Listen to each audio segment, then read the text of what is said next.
Shivam Sharanam Jaya Jaya Nandi Sharanam Jaya Jaya Mulanji Sharanam Jaya Jaya Shivakami Sharanam Jaya Jaya Sri Mata Lalitambika Rajarajeshwari Mahatripura Sundari Sharanam Mama. Shubham to all of you. Today we are going to start our doubt clean session with the question from the ID number 11026 related to Sampasiddhi Sadhana. Guruji, when I started Sampasiddhi Sadhana, I was offering food to the Sri Chakra in my puja mandira. Only I would end up eating prasadam and sweets. I casually said, no one eats this prasadam, and suddenly black ants came to the puja mandir out of nowhere. They used to eat whatever I was offered, but on some days I missed chanting the mantras. They would not touch the food, even it was sweet. I was sick for a few days and I had a break in the prayers for 2 weeks. Now all the ants are gone. I am a bit sad and feel that I want to correct if I have done something wrong. Please offer your guidance. You see that it is one of the miraculous experience you could able to experience during the Sri Chakra Puja and offering the Naivedya and Prasadam. So when you felt bad and that nobody is going to eat this, at that time Divine Mother shown up herself with her angels, with her Gana coming to your home and eating the sweets by in the form of ants. So that is the one of the experience mother wanted to give, that she really listen your prayers and she really blesses you. So this is one of the very important experience Divine Mother wanted to give to you. It doesn't mean every time you offer the sweets, Mother has to come and do all of that. You need to understand that in the beginning, Mother will encourage and inspire, and she will give assurance through this type of events where she is really guiding you, she is really protecting you, she is really listening your prayers. With this understanding, don't worry about again whether the ants are coming or not, eating the prasadam or not. Don't worry about that. Sincerely do the sadhana, and whenever that is needed, mother will take the prasada through different way, whether it's with the ants, with some people will come to your home, or child may come to your home, or some relatives may come to your home and they can eat the prasadam. But take it as a positive and as a blessing. Okay, and continue your sadhana. Do not think that it is something wrong has happened, mother is anger on you, nothing like that. Okay, the next question from ID number 11014.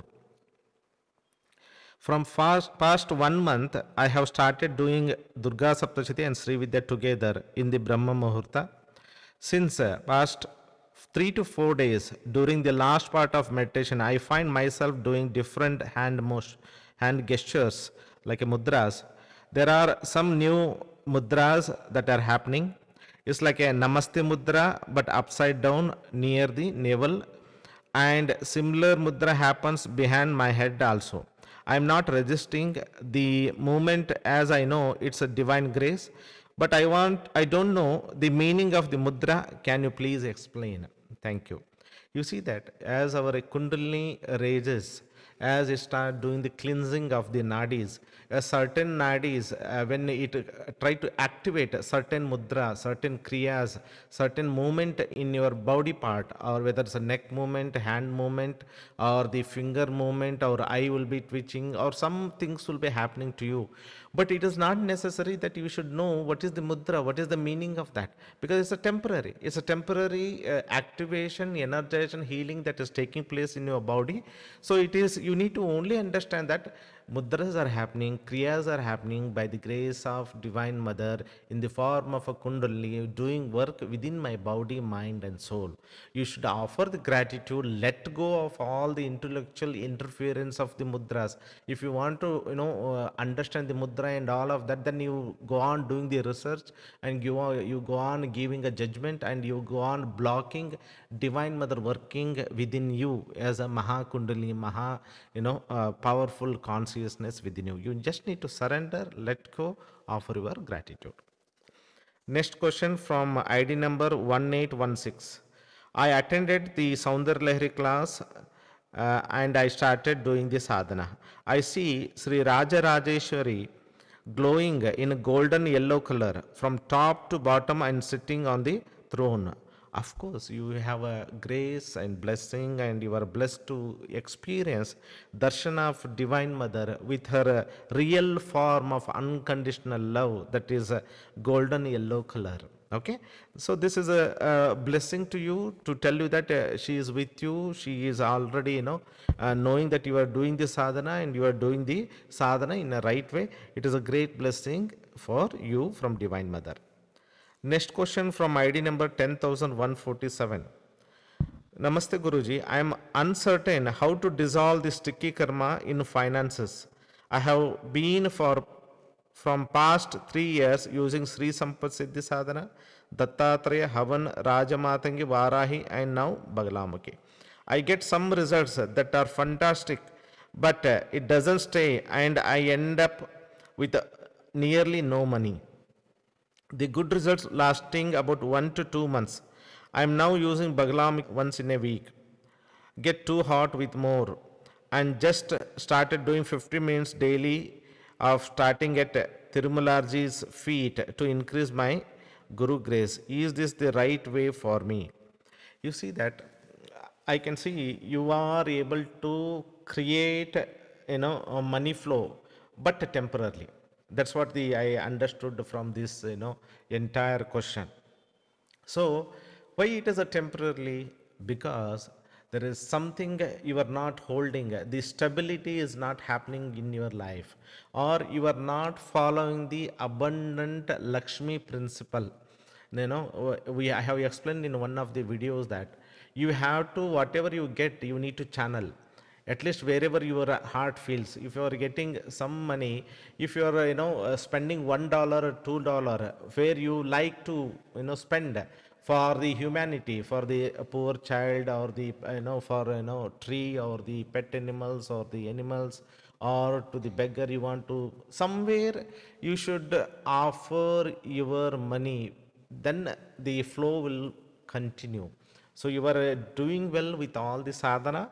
So add the Siddha mind power also. I try to, now stabilization is the problem for you. You just, make affirmation where you see that abundant money flow. Every day, in every way, I am experiencing abundant money flow in my life. So like this, I am in my inner universe, I'm experiencing, abundant money flow through these channels. Okay, through known channels or unknown channels. So like this you do, and also you will need to contribute to the humanity in some way, where you need to, even, you are getting, thousands of dollars. If you spend $1, for the somewhere outside your family, for the humanity, then what happens? Lakshmi principle, you start managing. Abundant principle, you start managing, and you start experiencing the stability in your money flow. That you need to understand. And second thing, I have seen many students, they are in the same position, but they are not putting the effort to create a new income channels. If possible, see there is any other option for you to create another income channel, instead of only looking into the certain way where your earning sources will be the same. So try to meditate all of this, and use as these mantras that you are already doing, and Havan, that is the fire ritual you are doing, and also Siddha mind power, that is affirmation, plus managing the Lakshmi Tattva, abundance principle, then things will be taken care for you. Next question from ID number 456. Guruji, Tirumala has given everything to me. Now I want to have his presence in my life. So I thought that your Guru Purnima message is a gift to me, and I stopped slowly all the different mantras and started worshipping only Mulanji and his Shiva mantra. It took a time as I also did a lot of mantras and I was not able to leave them. At the moment, I am practicing Tirumala Shiva Mantra and Bhairava Sadhana and my Sri Vidya level 7. Guruji, please guide. Am I on the right track? I also want to surrender like you did, but don't know anything. I feel lost. Please guide. Am I doing the right thing? You see that many times whatever we share the experience, it cannot be same for every student. You need to understand. This is one of the thing I have seen that I shared my experience during Guru Purnima, and after that I see that many students are meditating on the feet of Tirumalarji, thinking that things will be taken care.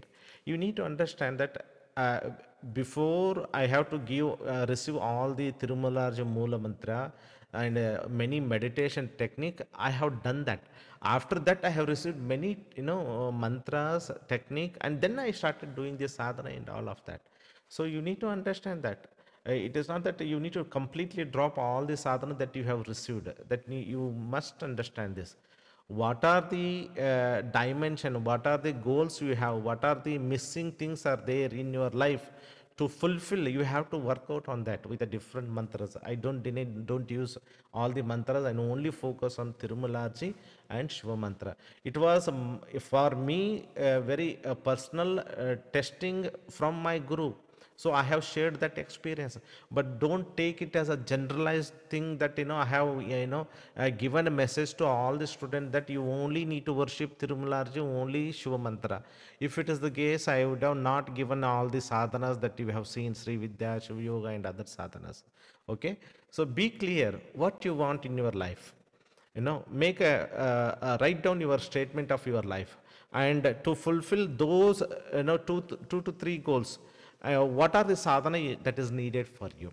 Okay, for material goal what sadhana, for spiritual goal what sadhana. Otherwise you categorize dharma, artha, kama, moksha. For a moksha part, what you are doing is really good. Surrendering to Tirumalarji, chanting a Shiva mantra is a moksha part. What you are doing for dharma, expression of yourself, purpose of your life. Okay, what is the kama, fulfillment of your desire on this earth. What is the artha, how you are going to bring the finance in your life. So you need to work out on that, and you need to meditate, and you take a help of different god and goddesses, different mantras that are offered to you during the different workshop and different sessions in our or group meditation and all of that. So work out on all of that. But if you feel inspired, surrender to Tirumala, it's really wonderful. You are blessed with that. But I really don't advise to drop all the sadhana, all the mantras. I have not told this. I have just shared my spiritual journey. So it should not be generally the same for all the students. I have not personally come to you or any student to stop. Don't do all the sadhanas. Okay. So please understand the real essence of the teachings and why they all different sadhanas are needed for you. And then you put according to that. Work out, meditate, pray to Tirumalarji, you get a guidance. Next question from ID number 11,004. Namaskaram Guruji. I have practiced each of the Bagalamukhi, Varahi, Dattatreya, Rajamatangi, Bhairava sadhana for 2 months each, 2 at a time, one in the afternoon, another in the evening. Can you please guide me on how can I combine these sadhanas now? For example, 2 in the afternoon, 2 in the evening. But how should I go about protection shield and chakra meditation for these sadhanas? You see, I made a very clear statement. If you are a student, a Sri Vidya student, then after 2 months of the sadhana of a beginner course like Varahi, you are a Sri Vidya student, plus you have done the Varahi sadhana for 2 months. And that case, you have to drop Varahi chakra meditation and focus on the Moola mantra sadhana of Varahi. But if you are not a Sri Vidya student, in that case you have to do all the chakra sadhanas of all these beginners courses that you have mentioned it. 2 in the morning or afternoon or in the evening. And if possible, try to see that what is the protection sheet that is really helpful to you. You stick to only that protection sheet. For example, if you feel Bagalamaki is really very powerful for me, it is really energizing, protecting, I feel the vibration and confident when I do that protection shield, then you only use that. Okay. Or if you do, if you're not a feeling type, you cannot discriminate what is a protection shield giving you the good result. I advise put only one protection shield and put all other mantras. For example, protection shield of Bagalamaki, I will do it. Then I put one time I chant Bagalamaki mantra, another time Varahi mantra, another time Matangi mantra, another time Bhairava. Okay. Or else you choose only Bhairava, Ashta Bhairava protection shade. That is also very, very powerful. That can also be done. So you have a two thing. One is either you put a single protection shade or Bhairava protection shade or both, and use a different mantras for the same protection shade. That way you can do the sadhana. Protection shade before meditation is mandatory, at least in the morning and at night or in the evening if you are doing the sadhana. Okay. So that is what I advise you. And chakra meditation is going to become, as you are doing it, Moola Mantra Japa also as you are doing it. Okay. If you are a Sri Vidya Sadhak, then what you have to do? You have to drop the chakra meditation after 2 months of Varahi, after 2 months of Dattatreya and Rajamatangi, Bhairava and Bagalamukhi. Only Moola Mantra Japa of 3 to 9 times of each sadhana should be done after chakra meditation of Sri Vidya Sadhana. Okay. Next question from ID number 10,780. Guruji, I am a sincere sadhak and student too. And after long practice and intensive practice of meditation, whenever I try to read the normal way or focus on studies, my mind turns into extremely blissful awareness and becomes a no mind. I feel I won't be able to complete my studies unless some ability like this opens up where I can directly communicate with Divine Mother and focus on my studies. Is there a way in which Mother can talk to me directly? You see that I always advise to your students when they are focused on their career, reduce the number of japa, reduce the number of rounds. Why it is? This is what happens. If you are too much, doing the meditation, then what happens? Your interest or attention will go inside, not outside for your studies and career. If it happens, you don't have an interest to read, you cannot focus, then what happens? Ultimately, you cannot do better in your examinations, and this is something not good for your career and your life goals and all of that. So my sincere advice, first thing is you reduce the number of japa, number of sadhana, number of rounds that you do the sadhana. That's the first thing, because now your priority in your life is the studies. Focus on the study and job. That you need to understand. Second thing is, it's very good that you have a deep desire to talk with Divine Mother.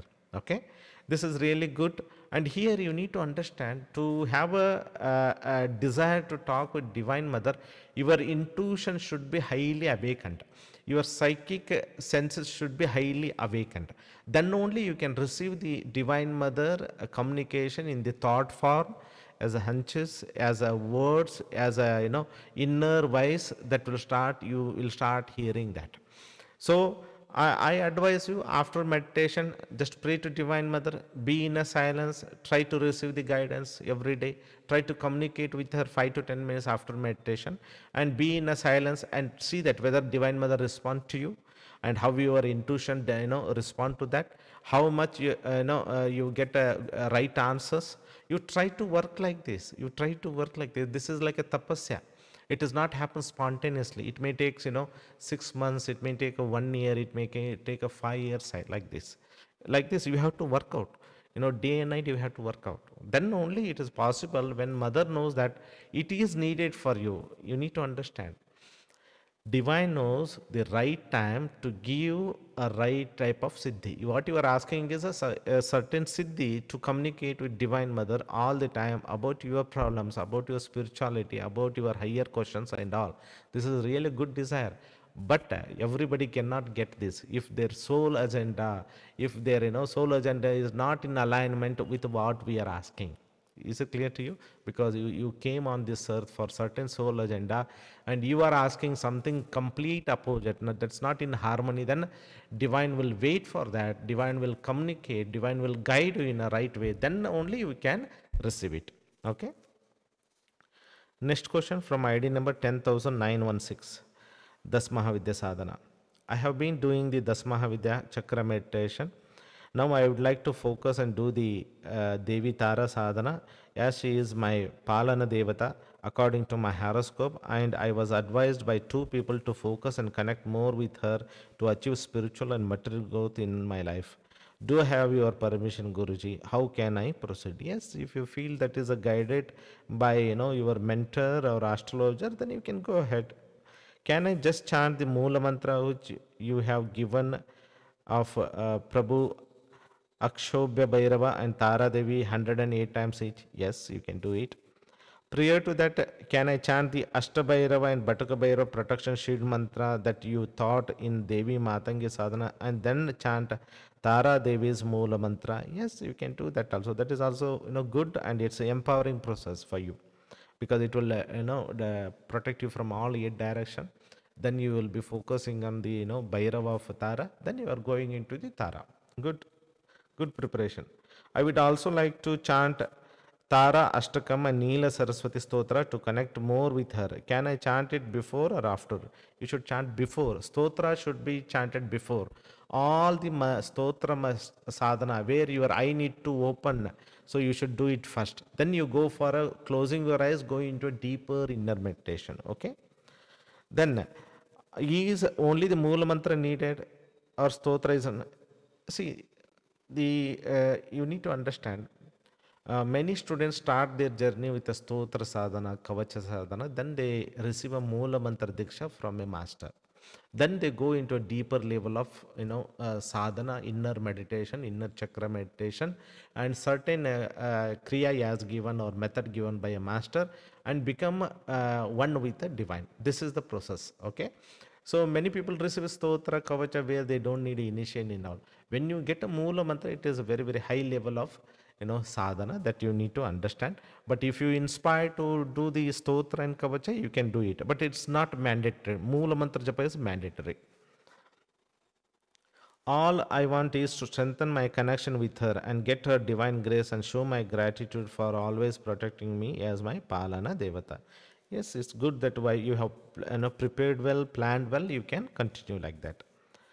And second question from the same ID number. While reading a text about Tara Devi, I came across a Rishi Vashishta meditated on Devi for long period of time but became unsuccessful as the method of worship was not Vamachara. Several texts also mention that her upasanas has to be done only during midnight and in isolated places like cremation grounds. Will Tara Devi be not pleased with my sincere, not tantric devotion as a householder of a just mantra chanting Guruji? I am not trying to please her for any siddhis or boons or natural powers, only want her blessing and protection, guidance. Is it possible? It's possible, and it's possible 100%. You need to understand the Rishi Vasishta case is completely different. Okay, your case is completely different. He was a Rishi, you are a householder. He wanted to have a siddhi, accomplishment of divine mother, powers. You don't want to accomplish all of that. What you want her grace, protection, abundance, and fulfillment of your heart desires in your life. That's all. You just need to do the sadhana that you have received, things will be taken care. Okay. The next question from the same ID number. If we are initiated to Moola Mantra of a Devata, do we need to chant the Kavacha Stota Sahasramaya as well? Or is Moola Mantra only enough as a part, as the most powerful tool to attract and connect with the divine energy? You are right. If the Stotra Kavacha is needed, I would have given you. You need to understand, when a Guru give a Upadesha, at that time he give a Stotra, Kavacha, Viniyoga, Anganyasa, Karanyasa, Dhyanam, then a Purushacharana method that you have to work out like this. But when you have received a Diksha, Means these all things are not needed. Is all the spiritual practice that is needed for the upadesha, where you have to awaken all the vibration of the deity, all the shaktis of the deity, all the moola shakti of the deity is not needed. Guru gives all that power to you during the diksha. So here we are, receiving a diksha in a Siddha Parampara, not a Upadesha. So all those things are not needed. So I have not given, not advised. Only I have asked you to do the sadhana, the protocol, the procedure that is given to you after initiating here. So you need to do only that. Okay. Next question from ID number 853, VKG Havan. Guruji, what is the best mantra to be used in VKG, replacing Gayatri mantra for financial abundance? Is Bhaglam ke Sarvakara Siddhi, abundance money flow, Sri Chaitra Nitya, Jwalamalini, Raja Matangi, Lakshmi mantra, or some specific Soundar Lehari mantras? You see that the VKG mantra itself with the Bala Panchadashi mantra bring a financial abundance to you. You need to understand.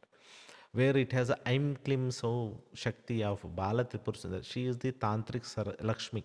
You need to understand. And Panchadashi is the very, very powerful Adi Lakshmi mantra, Samrajya Lakshmi mantra. You need to understand.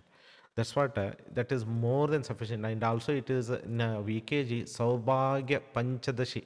Saubhagya Panchadashi mantra, because I am Klim Sau plus Panchadashi is combined there. It is a Saubhagya, brings all the fortune, all the knowledge, all the power, all the prosperity. If you do it rightly, okay, as guided in the sadhana. So you don't need again all other mantra need to be combined. Okay, no need to replace Gayatri also. Next question about the VKG Havan. You had mentioned that one time VKG mantra meditation is equivalent to 444 times Ganapati and Gayatri mantra meditation. So if we replace Gayatri with Bagalamki, Rajamatangi, is it that power of these mantra also amplifies by 444 times? And if we do Havan with the same, it would be again multiplied 100 times amplification. Also, does it gets further amplified if we do it during Grahan? Yes, it is very, very powerful. Especially what I have given that, the number 444, it is what mentioned in the scriptures. The Moola mantra of VKG, where they mention about 444 times, it is more powerful than normal Gayatri, normal Ganapati, because they are combined with a different Bijakshara that will create a energy, peak of energy. So the mantra is taken to the higher level of consciousness, higher level of power. That is what they have mentioned. But whatever you are asking, you should test and see that. You are telling that now you want to replace the Gayatri and Ganapati and you want to include another mantra, and then you have to do the Havan and during the Grahana, whether it is the same or not. I have not tested. You have to test and see the results for this. Okay. Next question from the same ID number. Guruji, I want to live my corporate life and spend more time in sadhanas. Can we take the profession of doing Havan for others only for their benefits? And if yes, how can we ensure that our personal sadhana energy is not transferred to that person's karma? Only the Havan energy to be transferred for cutting his karma. It doesn't work like that. You see that whenever you chant the mantra for another person, your mantra shakti goes there, whether you understood or not. Even you are doing the sankalpa, everything, your tapa shakti really involves there. Please understand. If you are a sadhaka and doing the mantra japa for another person well-being, so your mantra is used there, your power is used there. You need to understand this. Okay, sadhaka is different, the purohit pandit is different. You need to understand. Purohit pandits have, their work is different, sadhaka work is different. You have reached a very, very high level because your soul is manifested with the divinity. So whenever you see a person, whenever you connect, whenever you make an intention, your energy moves there. So when you take a sankalpa for some another person, sarva dosha nivarana, sarva roga nivarana, From where you create that energy? Obviously, if I am chanting 100 times, your mantra, some mantra shakti of you will goes there, so you lose the power. That is the one of the thing here in our center. We don't organize any havan for students and all. Why it is? People will lose their own energy. So I teach the havan to do for themselves. Otherwise, you lose the energy, you lose the tapas shakti, and then you have to work more and stuck more on this earth, and you have to come again many lifetimes to liberate yourself. So make a intelligent choice. Don't trap in this type of issues. Okay. Next question from ID number 1704. Guruji, I have initiated to level 1 to 3 in 2022 and now starting level 3. Guruji, for last 1 month, when I do level 1 and 2 chakra meditation, I stop in every chakra after chanting the mantra for about a minute or two and try to feel the energy vortex. Is it okay to feel the energy vortex like this? Now my morning and evening meditation takes 1.5 hours. So after completing, I slightly feel heaviness in the head, but it disappears after few minutes. Other time when I lay on the bed, I feel irregular energy movement, different parts of the body, in my different parts of the body, goosebumps happen on the skin, and also I feel energy vortex when I chant protection shield. Should I continue this process? Yes, you are doing it right. You are doing it right, and you are also focusing on the chakra with a patience, feeling the energy, feeling the mantra, then you are moving on. This is what we call involvement in the sadhana. Okay, you are doing right, continue your sadhana. Next question from the same ID number. Guruji, for past 2 to 3 months, my health problem increases. Chest bone pain, skin disease, and eye problem, arthritis. I don't understand what is going on. Though most of the disease comes from my heredity, but I was not so bad earlier. What should I do? What you do more of a health mantra that is given in our website, in our YouTube channel. So more health mantra you chant day and night, from morning to evening. Chant it. Energize the water with a health mantra and drink it. Okay, this will, and plus you do your Sri Vidya sadhana. This will help you to overcome. And also you need to understand, whenever you have this type of heredity issues, so when you work with the chakra meditation, it is possible that you started releasing many of them. Many of this disease energy will be released with more of a painful process it is. Okay, so understand that it is a release and it is a blessing you, and also you focus on the health mantra and focus more on divine. Have a positive expectation that you will overcome all these diseases. Okay. Next question from the same ID number. At first I do Om chanting for 15 to 30 minutes, around 30 to 40 times, and I feel good. Should I increase 108 times, like 54 in the morning and 54 in the evening? Yes, you can do it. More you chant, more you connect to the universal consciousness. Universal consciousness start flowing to you. Okay, that is why you are feeling bliss. If you have a time and you are inspired to do it more, you can do it. Okay. Next question from ID number 10,279. Varahi and Sri Vidya Sadhana. Namaste Guruji. I was so drawn to do Varahi Sadhana, so I took the Diksha from you. I usually make a sankalpa for self-awareness and do the Havan with Varahi Moola Mantra. Of late, I am getting lot of self-awareness about suppressed anger, sadness, and about my limited belief systems and fears. I'm so happy that Divine Mother is giving me awareness about all of this, but sometimes it's so overwhelming that when a lot of emotion surfaces. Can you let me know the best way to release all these stored emotion? No one On one of the Panchami day, she gave me a darshan of as a Bala Tripura Sundari in my dream. I was so blessed and thrilled. You see that already you are telling that your emotions are surfacing. All you have to do is let go. In the name of Varahi, Divine Mother Vari, I am ready to let go all these emotion. If possible, create, if possible, be alone in your room, close the door where nobody is going to disturb you. Try to express those emotions. If you feel fear, express that and try to be aware, let go. Okay, if you feel very heavy from the heart, let go. If you feel to cry, let go, cry out. So you have to release them, there's no other way. Or else you write down all of that whatever you are experiencing. Then in the heaven you say that I'm burning all these emotions, they are gone now and forever, I am releasing all of that, and burn all those papers in the heaven.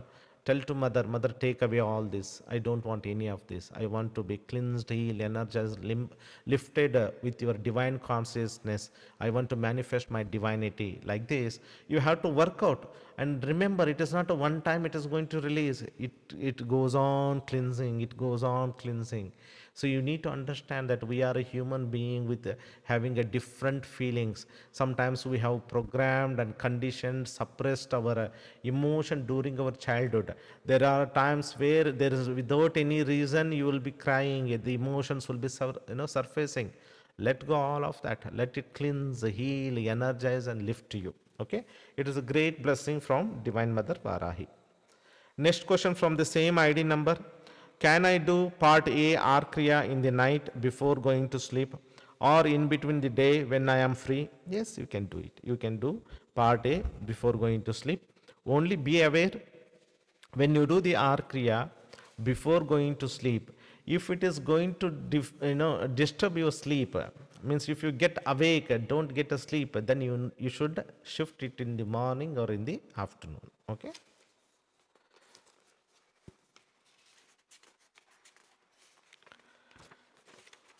Next question from ID number 10,164. Namaste Guruji. I am currently doing Sri Vidya level 1 to 7 Sri Chakra Puja and other goddess mantra sadhana 3 times. When I say a word, it acts like a button and takes me into self-realized state. I have not attended Samadhi Siddhi workshop. Am I doing it right? How can I make this work even in sleep? It is a blessing. If you say some word, for example, I am awareness, automatically it will take you to a state of awareness, bodiless consciousness. You feel, having a glimpses of your real self, not identified with the body and mind and your, old personality. If it is happening to you, then you should continue with that. This is like, a great mantra for you, blessed by divine. You should focus and do it. That's one thing. Next question is, you are asking, how can I make this work even in a sleep? What you have to do is you have to pray to your soul. I ask my soul, Tirumalarji and Lalitambika, bless me a state of, truth consciousness, awareness of my soul during my sleep consciousness.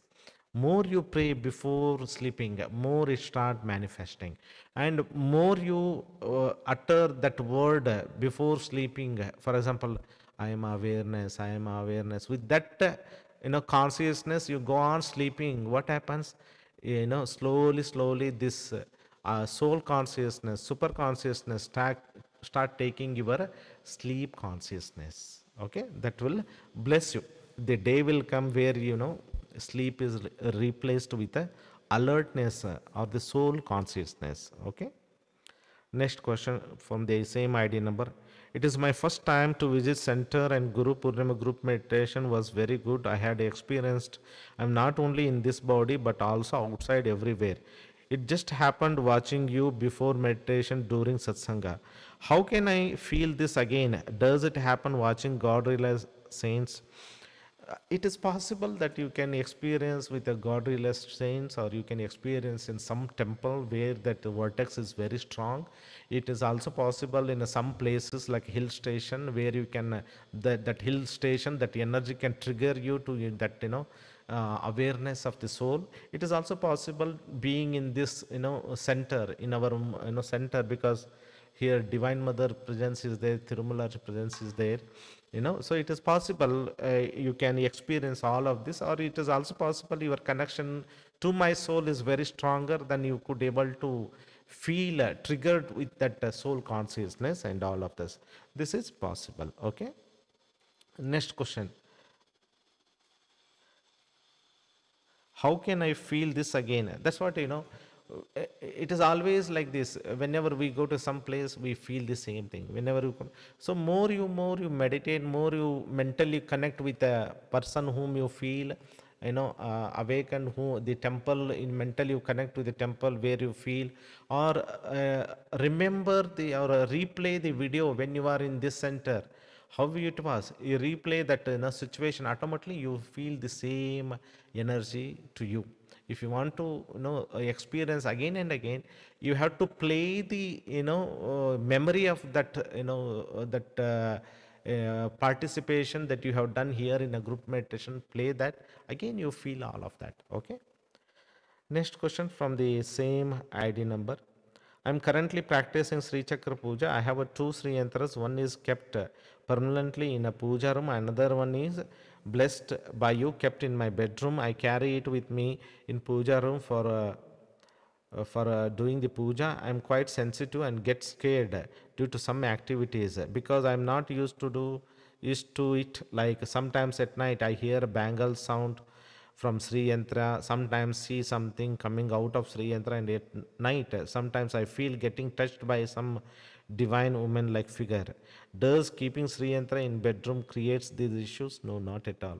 See, whenever we bless the Sri Yantras, we connect this to Manidvipa, awaken the Katgamala Devatas, Yogini, and all of that. Then we will, give to you by, with a prayer and program that the energy should go to the worshipper unconditionally. Whether he worship or not, whether he can keep it in a puja room or not, whether he can, keep it in a bedroom or not, whether, he even give a respect to this or not, whatever it is, Divine Mother bless you.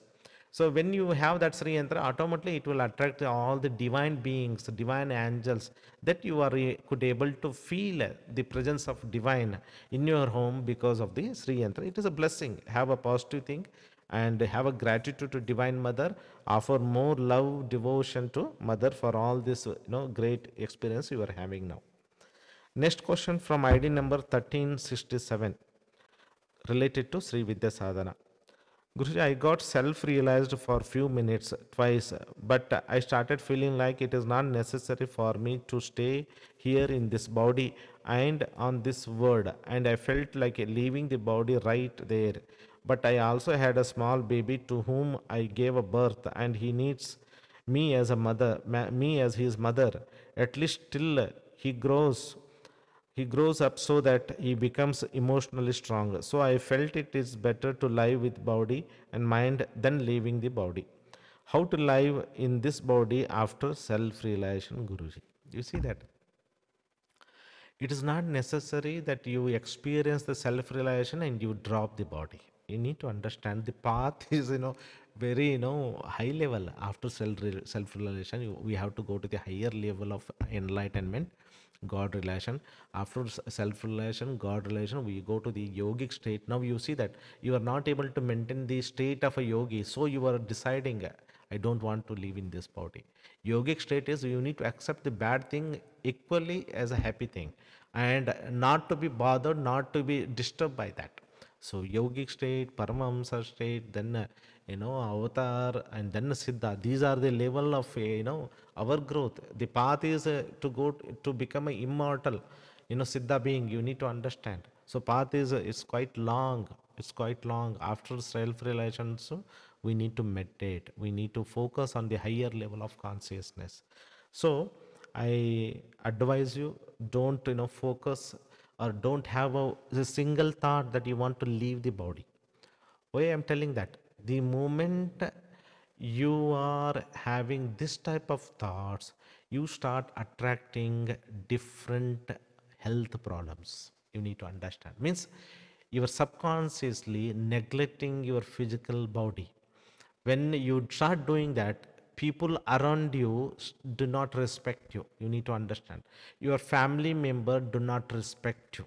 Your husband, your in-laws, your friend circle, they don't like you. They don't respect you. Please understand.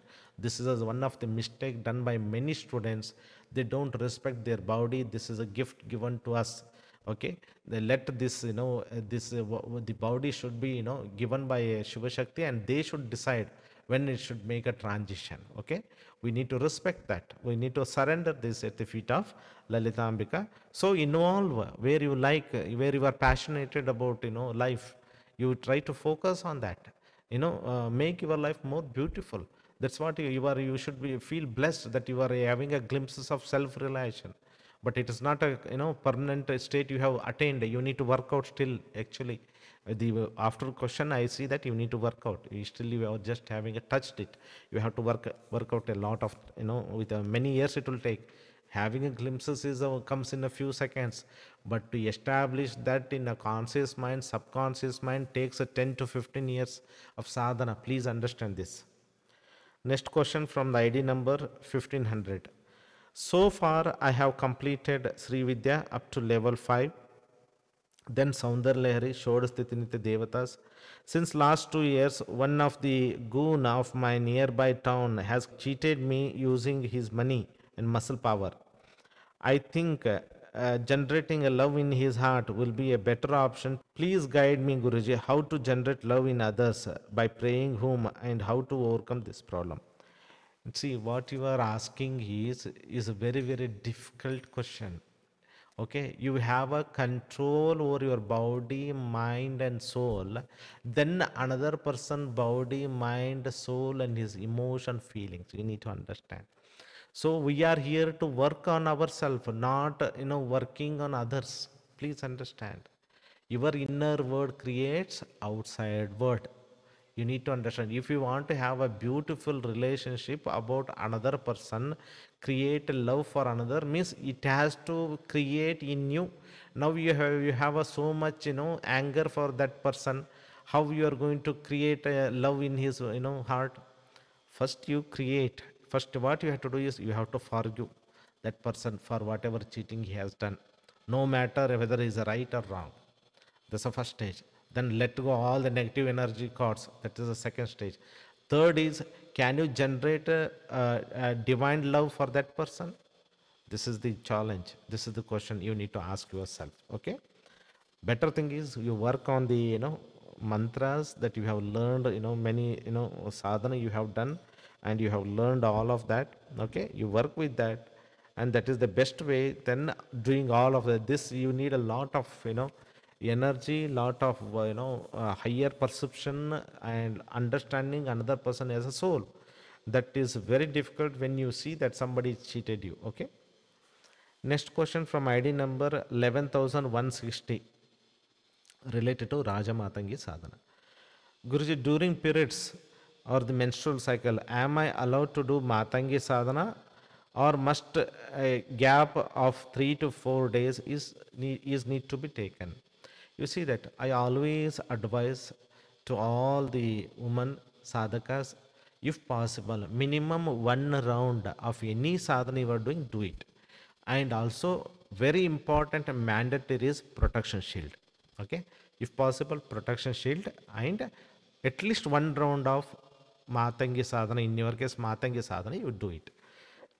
If your condition, health condition is very bad, you cannot sit, your emotional your emotional being is very, very imbalanced, your body is very tired, in that case, if possible, do it on the bed also by sleeping. If that is also not possible, just to do the Moola Mantra Japa, but protection shield is mandatory. Okay, this is how you have to do this. I don't advise to take a gap, but what I advise, only do one round. Don't do 3 rounds, and don't do too much mantra japa like 108 times. 3 to 9 times japa, one round, and protection shield, you can do it.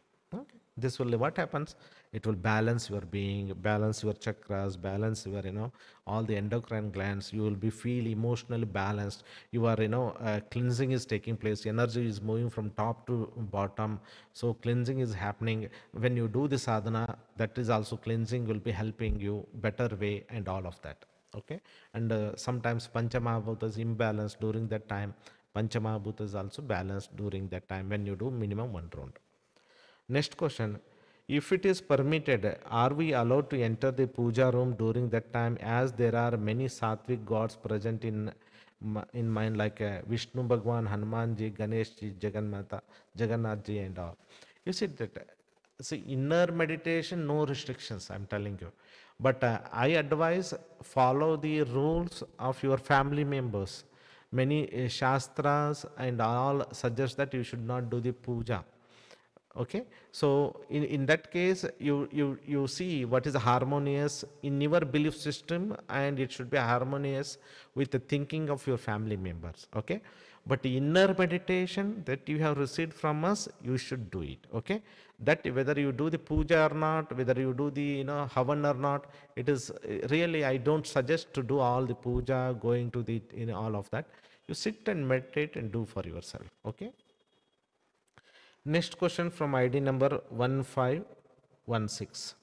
Sri with the level 1 to 2 and Durga Saptashati. Guruji, there is a Chinnamasta Devi temple near my house. When I visited there, the tantric over there was telling that mother comes on him. Chinnamasta Devi stays in a cremation ground, and he was telling Chinnamasti Devi likes a cigarette, alcohol, and non-veg. I saw that when mother came on him, he was speaking very rudely with ego. It was very scary for me. When the people there were visiting him, when Devi was on him to ask about their life problem, he was asking about almost everyone to give a bali to Devi. My question is, do God really come up on the people like the way these tantric portray? Since mother is unconditional love, why these tantrics speak rudely and dominating type when mother is on them? Are they using are they using Bali to increase their power? Is it like they are using some low energy being to get help and they are using Bali to feed them? You are right. Chinnamas, it is not a Chinnamasta Devi that he is receiving. It could be some, Bhutagana, maybe Dakini, or in a Pretagana, some Preta, he is, entertaining, and, he's giving Bali to them and getting the work done. Or any, there are many entities, Smashana, Masans will be there, Bhutagana will be there, and all of that, where they work on the Boga, means where we have to offer the Bali, then only they work out. Okay, and that's what, when you say that the very rudely speaking with the ego, this is not a divine. Of course, I have seen Divine Mother coming in the, it is possible, divine can manifest in the human body, but a very rare case, very, very rare case. Okay, but most of the time, only the Pretas and Bhutas and Masyanas of, or the some agoris, they will manifest. There are some local goddesses who are not unconditional love. They are like a grama devatas who are programmed entity. They are offered the balis to give the prana to them. Then only they can help you. Because they are sustained by the prana given by you or somebody bali, because they are not really god and goddesses, god and goddess with infinite dimension in energy and power. So what you have understood is right. This is not a real god, goddess. He is having some other entity, and some bhutagana, daikini shakin, something he is worshipping, or the pretagana he is worshipping and using that for solving the people problem. Next question from the same ID number. Guruji, 2 months back I had a dream where I was standing on road in front of a man. There were so many house flies in front of my face. So the man in front of me asked me to come beside him. When I went beside him, there was a drawer on the ground. I pulled the drawer and saw a black stoned Nandi Devar. That man said it's very special and lucky to see Nandi, as it's not seen by anyone. After this dream, whenever I go out on road, I keep seeing Nandi photo on car, buses. What does it signify, Guruji? What should I do? So it is very clear that you have received the grace and darshan of Nandi Devar. You have received the blessing of Nandi Devar. So Nandi Devar is blessing you. He wanted your attention. So as you know, in our parampara, Nandi Devar is the one of the main guru who is helping us, guiding us. There is something, he has a special blessing for you, maybe due to your past life connection and all. So accept it, nothing to do. You always offer the gratitude to Nandi Devar, and just offer him your love by chanting Om or Nandi Sharanam Jaya Jaya. You can chant whenever you want, whenever you feel, and offer the gratitude. Okay. Next question from the same ID number. Guruji, on some days I feel too much emptiness. It is some weird feeling. I get questions like, why I am sitting here? Why have I come here? What is this life? What is going on? It's very unsatisfactory feeling. When I look at others, I feel, where are all these people running? Why I feel like that, Guruji? What action should I take? It's very important thing is happening to you. You are blessed to experience or taken you to one step ahead of the Maya illusion of this world. Okay, so if these questions are not coming to you, then you will not get a right answer. Then you will not go beyond the dimension of the mind. Then you cannot focus or understand the need of self realization. Okay, so these are all very important questions, and try to meditate on that. Don't search outside in a in Google or other. Don't search in a books and all. Meditate on that. Praying to Nandi Devar, Tirumularji, meditate on that. They are very, very important questions on the spiritual path that you need to understand. Okay. Next question from ID number 10,630. Namaskaram Guruji. I am presently engaged in practicing Sri Vidya level 7, and I was blessed by the guidance of Divine Mother to attend the recent Saundar Lehari workshop. In order to address any planetary disturbances that may be affecting my family and me, I would appreciate your guidance on whether I should adhere or stick to the personal sadhana protocol or follow the guidelines meant for performing the Saundar Lehari sadhana for others. See, if you want to help your family member and they are not a sadhaka, okay, then you can use the Saundar Lehari, where we have a one of the shloka I have explained in the workshop for Navagrahas. You can create that yantra, energize it, and give to your family member, or keep that yantra and the photo of your family member, so that they are getting a blessing and guided, protected in their life. Okay. Next question from ID number 10,022 related to Sri Chakra Puja.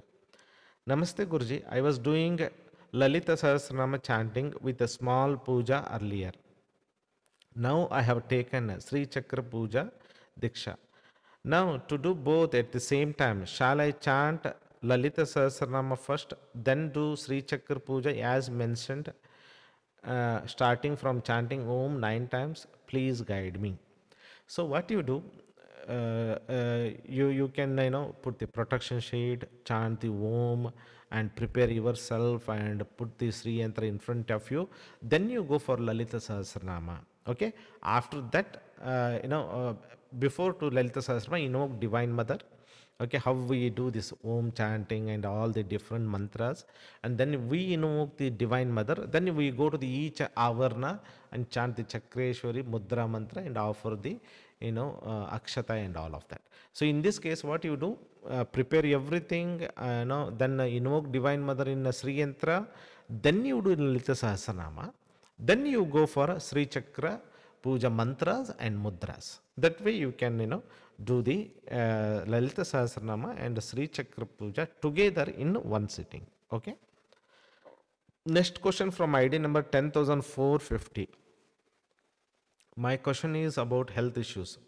Do we carry forward health issues as well as a Sanchita and Prarabdha karma? You see that either you experience this karma outside or you burn inside when you do the Sri Vidya sadhana. Okay.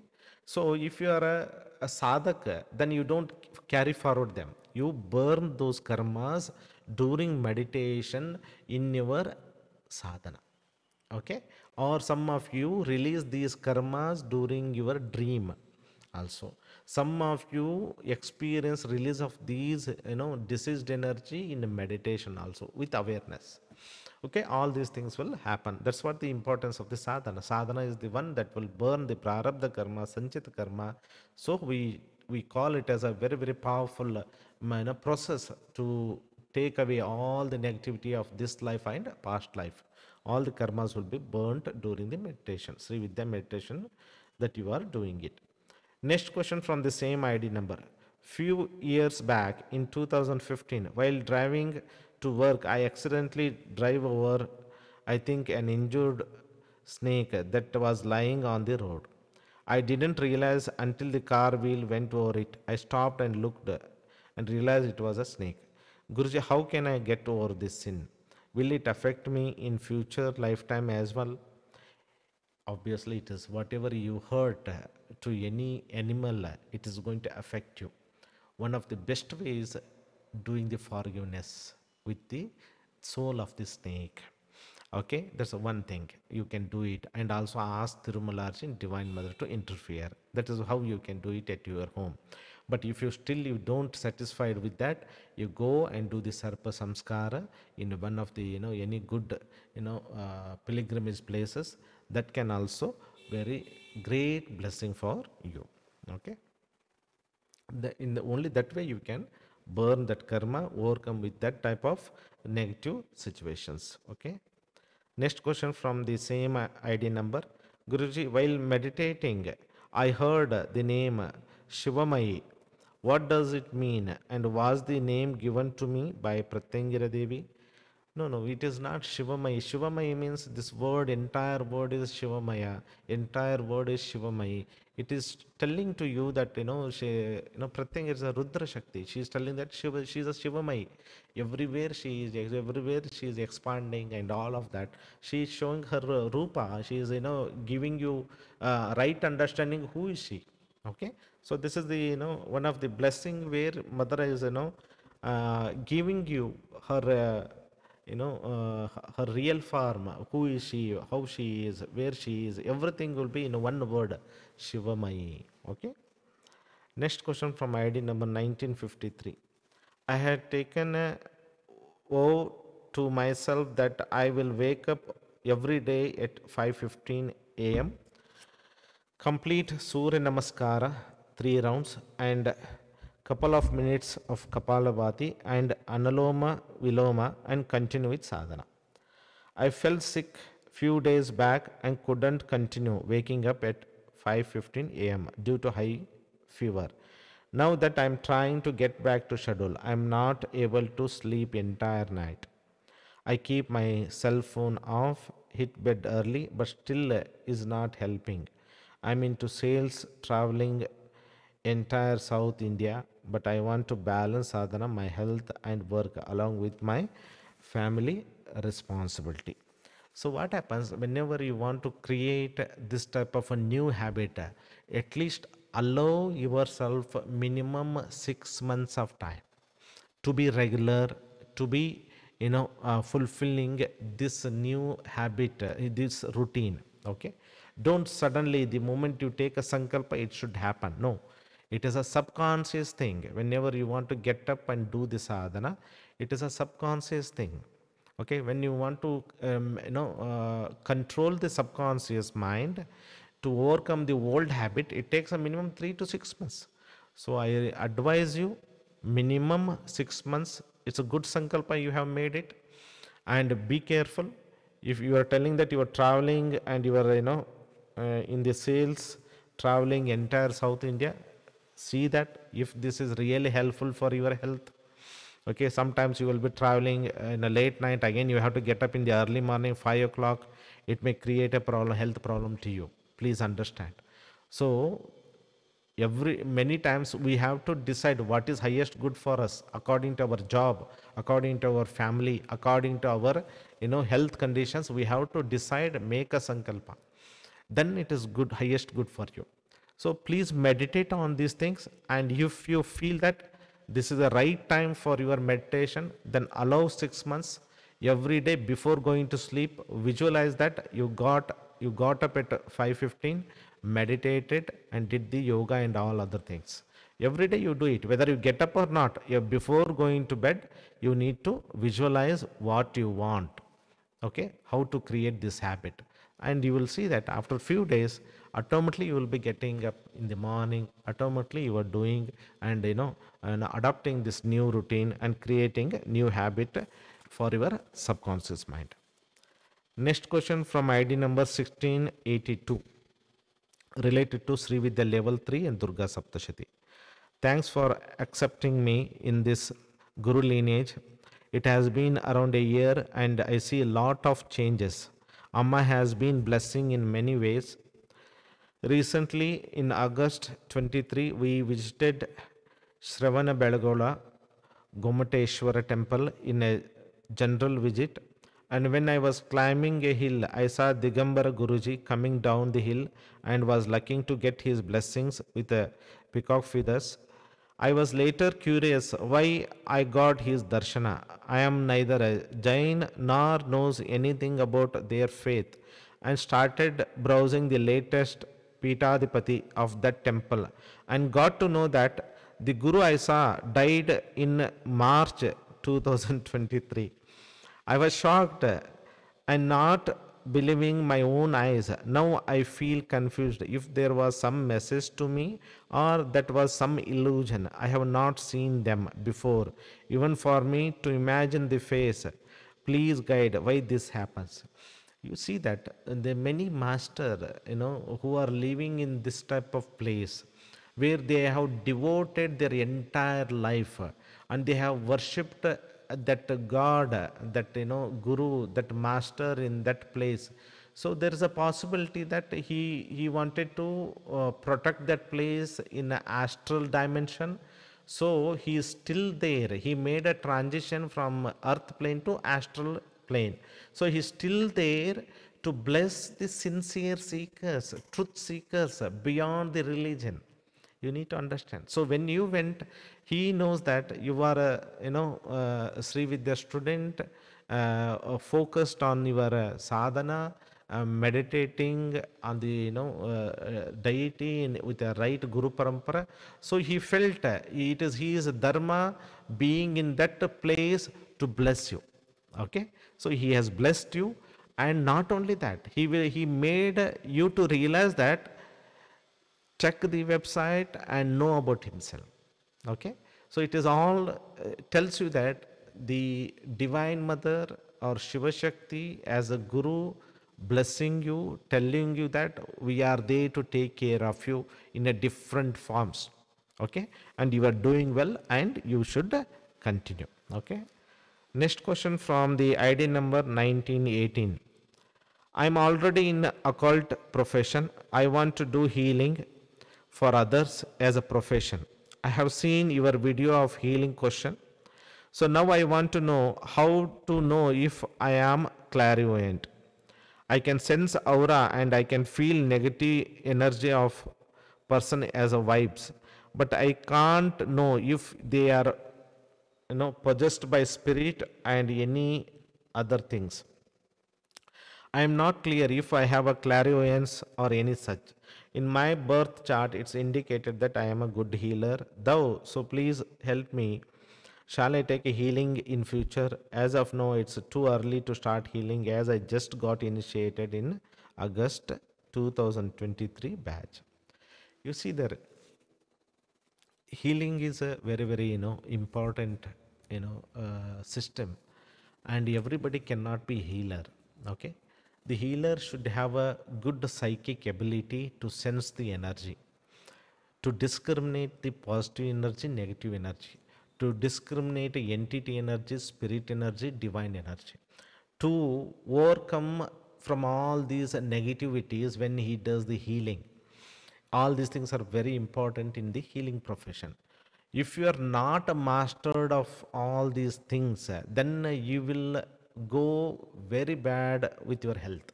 That you need to understand. Second thing is your family will be affected very badly. So you need to understand all of that. If you are really interested in healing, be master of that. Okay, develop your psychic ability with many years of meditation. It may take 5 to 10 years to develop a psychic ability. So, and also to become a good healer, it is not a one day, it is a journey actually. It takes a 10 to 12 years or some people 15 years to learn healing through there, because techniques are given to you. That is just a beginning introduction. But when you face the client, then your real healing journey starts. Your learning will start with the different clients, different people. You learn different things, different problems, you learn different thing. So it is not a easier thing. Healing is not easier, you need to understand. And there are many invisible beings, invisible entities, and pitrus of every person, the and the many history of that person, karma, emotions, decision, everything is there in his personality, in his aura. So working with a person is not easier. So yeah, I'm not discouraging you. So what I'm asking you, develop your when you say I'm not clear if I have a clairvoyance or any such. If you have a clairvoyance, means you literally see the energy, how you see the with open eyes, how you see the outside world. You literally see the people's energy, tree and its energy, temple and its energy. You literally see invisible beings, or you can see and feel their vibration and all of that. So you work little bit more. It is, as you said, for yourself it is too early. You may need many years of sadhana, many of years of some good healer guidance, then it is possible for you. Okay. Next question from the same ID number. One day while in YouTube, I automatically landed up in Paramahamsa Yoganandaji videos without searching or subscription. And this happened continually, and message was coming like, I am there with you, and intensifying the sadhana. So is this a coincidence or Paramahamsa Yoganandaji guidance? Yes, it's a Paramahamsa Yoganandaji guidance. You see, whenever students connect to our Guru Parampara, either Kriya Babaji, Ramalingam, Mahasiddha Ramalingaji, Kriya Babaji, Lord Krishna, Siradi Sai, Lord Dattatreya, and many, Raghavendra Swami, Lord Hanuman will come, Sridhar Swami will come. So all these masters will start coming and guiding you, because they are all connected. Even Lord Krishna will start coming, Lord Jesus will start coming and guide you. So why it is, somewhere, whomever you are connected, not only in this life, many, many lifetime. Whenever the student come to our center and take a diksha, it means it is not his journey started now. He has done many, many lifetimes of sadhana. Now he is just started journey in this life. You need to understand that. And many lifetime we have connected with many masters, where different parampara we have connected, different god and goddess energy we are connected. But now we have started, and then things will start opening up as you progress in your sadhana. So here Paramahamsa Yoganandaji blessed you. He is connected to you, and he is telling that he is there to guide you. Try to focus more on Paramahamsa Yoganandaji, meditate on him before meditation, before doing any sadhana. And he is also asking you to do intensifying sadhana. Slowly, steadily, with guidance, you can do the sadhana with intense. Okay.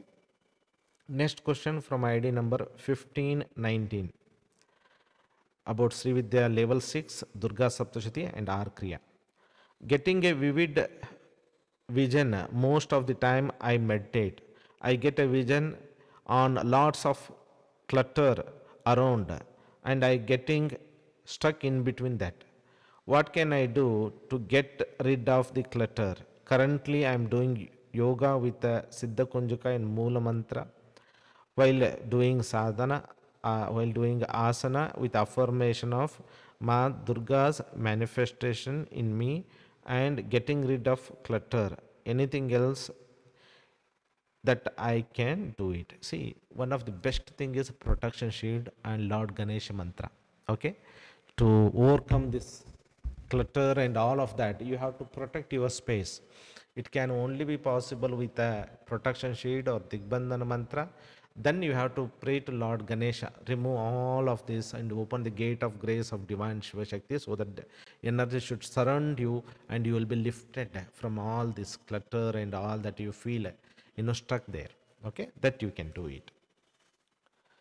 Next question from the same ID number. After doing Havan, I also added Ahutis with Om Aim Glaum Mahavarahiyai Namaha.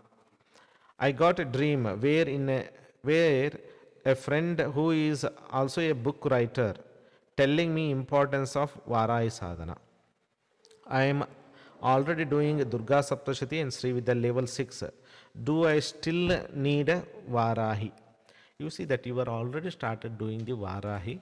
So you are seeing that energy started manifesting in your dream, where it has to come with a right source. So your friend is coming and telling that you are doing a varai. So it is a one of the way, it is telling that whatever sadhana you are doing varai, it is going to support you, it is going to help you. If you again it repeats again and again, then only you can consider taking for varahi diksha. Otherwise you continue with your own sadhana. Okay. Next question from the same ID number. While meditating, I go in the deep state after Mahapaduka and 51 letter Shiva mantra. After that, I don't feel like doing a Sri Vidya Chakra meditation. In one of your video, you mentioned we can do Chakra sadhana first.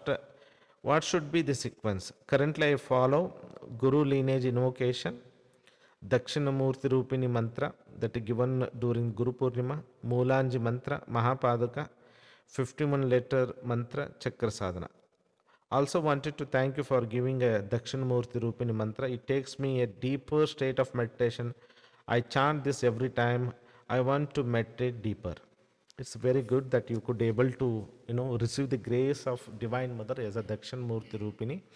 It shows that Guru grace is with you, blessing is with you. Okay.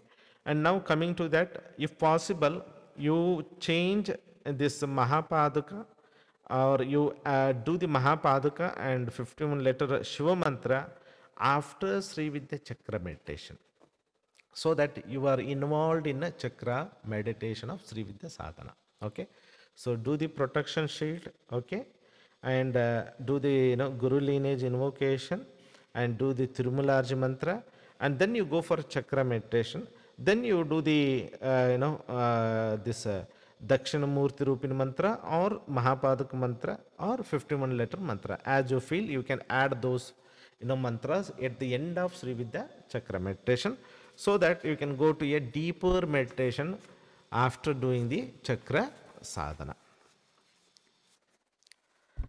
So next question from ID number 10,543 related to Matangi sadhana. Guruji, what is the significance between Matangi and Bhairava sadhana? Why these two sadhanas are combined in one class? Is there any reason behind it? Yes, there is a reason behind that. You see that Matangi is a very, very powerful goddess, emerged from a Divine Mother Kali. Okay, and she is very good for developing your skills, create a great attraction towards your personality, and very good to understand the knowledge, whether it's intuitional, intellectual knowledge, and also to express your skills, express your talents, express your creativity. That's one thing. Second thing is Bhairava, where we call him as a Apad where many of us faces many problem in a career and relationship. So, and also to learn a new skills, also there are many obstacles on the path. So we bring Lord Bhairava as a Apad so that you can overcome all the present life problems and past life problems. And Bhairava is the one also considered the Lord of success. How the Divine Mother Rajamatangi is considered as a Divine Mother of success in career, relationship, and developing skills and all of that. Divine Mother is related to the sun, planet sun, to yourself. Okay. Similarly, Lord Bhairava is also needed to overcome all the problems. So we bring the Ashtabhairavas, all the directional energies, Ashtabhairavas, all the planetary energies, Ashtabhairavas, all the power of the place also added to you, so that you will have a success in that. So both sadhana have a very have a one goal, that is a success in your life. So they come together, and so we are offering both of them together so that you will have a success in your life. Okay. Next question from the same ID number. I am having a troubles with my marriage life, my mother-in-law and husband, and how to overcome this. What sadhana I need to do and how to do. how to do inner havan to rectify this problem. Currently I am doing varahi sadhana continuously. You see that whenever the problems with the relationship, matangi will come. And to have a faster manifestation, uchishta chandali will come. So you need to understand anything that happens in your outside world because of your inner word of consciousness, inner word of energy, inner words of thoughts, inner words of beliefs. So you need to apply the Siddha mind power and create affirmation, right affirmation as explained in the Success Wisdom ebook or the explained in the Siddha mind power. Apply them and then visualize them. And when you are doing the visualization, you will encounter limiting beliefs of relationship problem. Then be aware of that. And when you, once you be aware of that limiting belief and how go deeper level, I can say limiting belief and ask a question: is it true? Is this belief holds truth for you and your life? And then is it possible in another way? Then when you think it is possible in another way, then you dissolve the belief. Okay? And once the belief is dissolved, and again you continue with your affirmation, visualization, and the mantra japa of Matangi, either it is a Uchishta Chandali and Raja Matangi. Then what happens? Inner words start changing. As inner words start changing, slowly in a few days, weeks, or months, you started seeing the positive changes in the your husband, behavior, your in-laws' behavior. So this is how we need to work from inside out. From inner word, we need to create outside word. So you are doing the Varahi, that's really good. Plus you add the Matangi. Plus you add a Siddha mind power.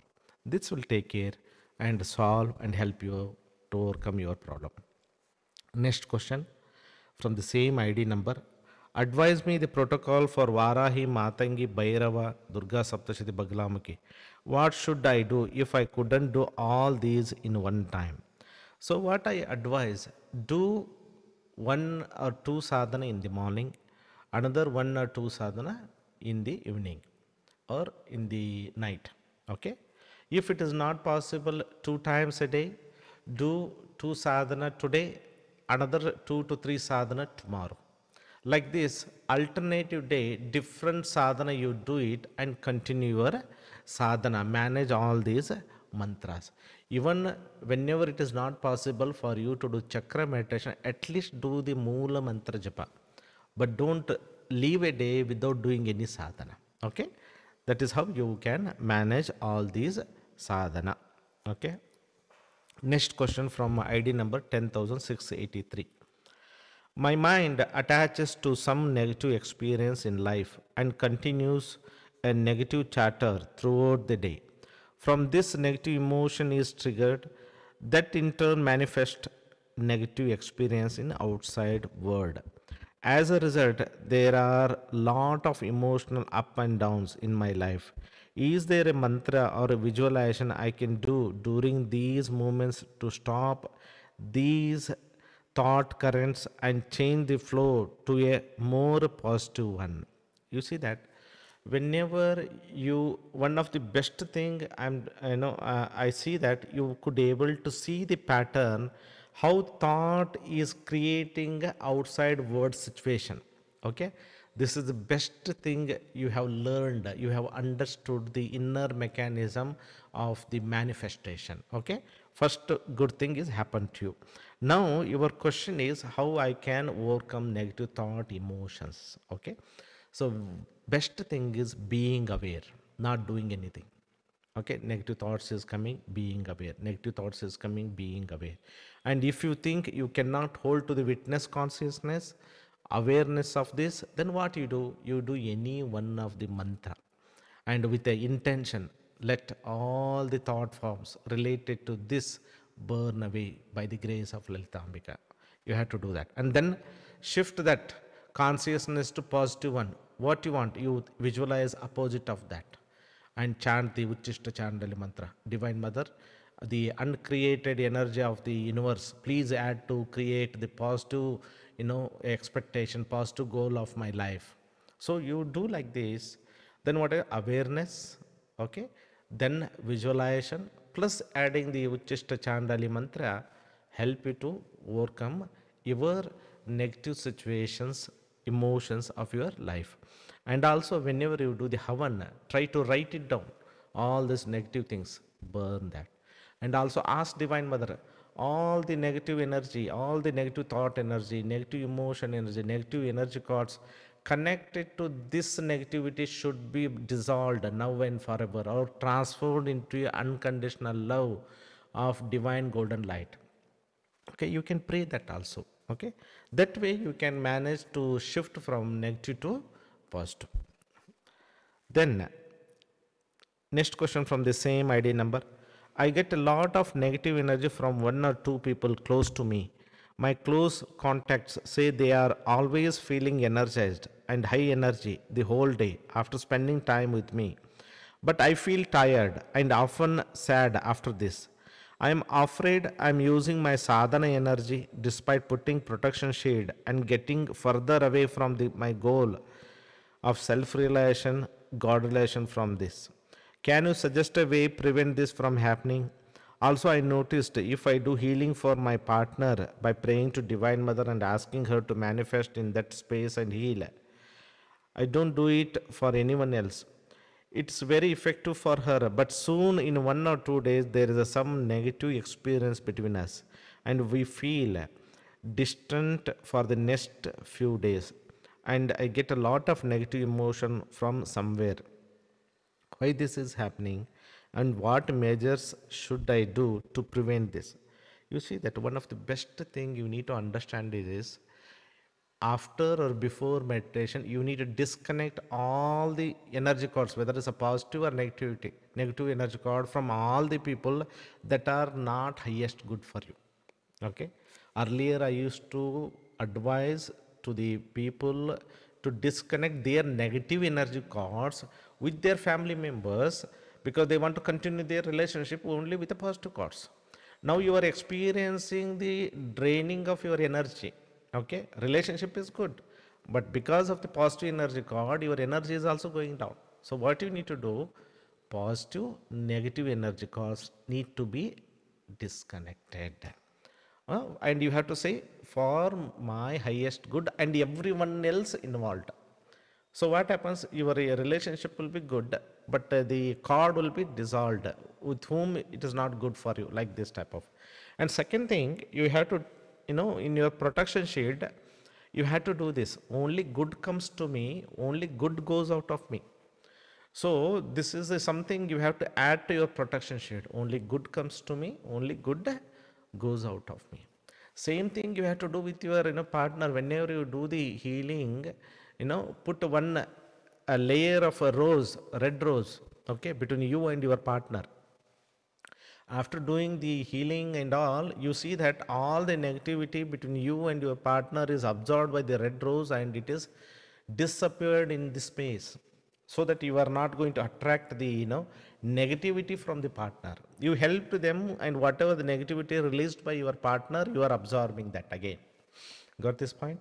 So you release that, you visualize a divine rose between you and your partner.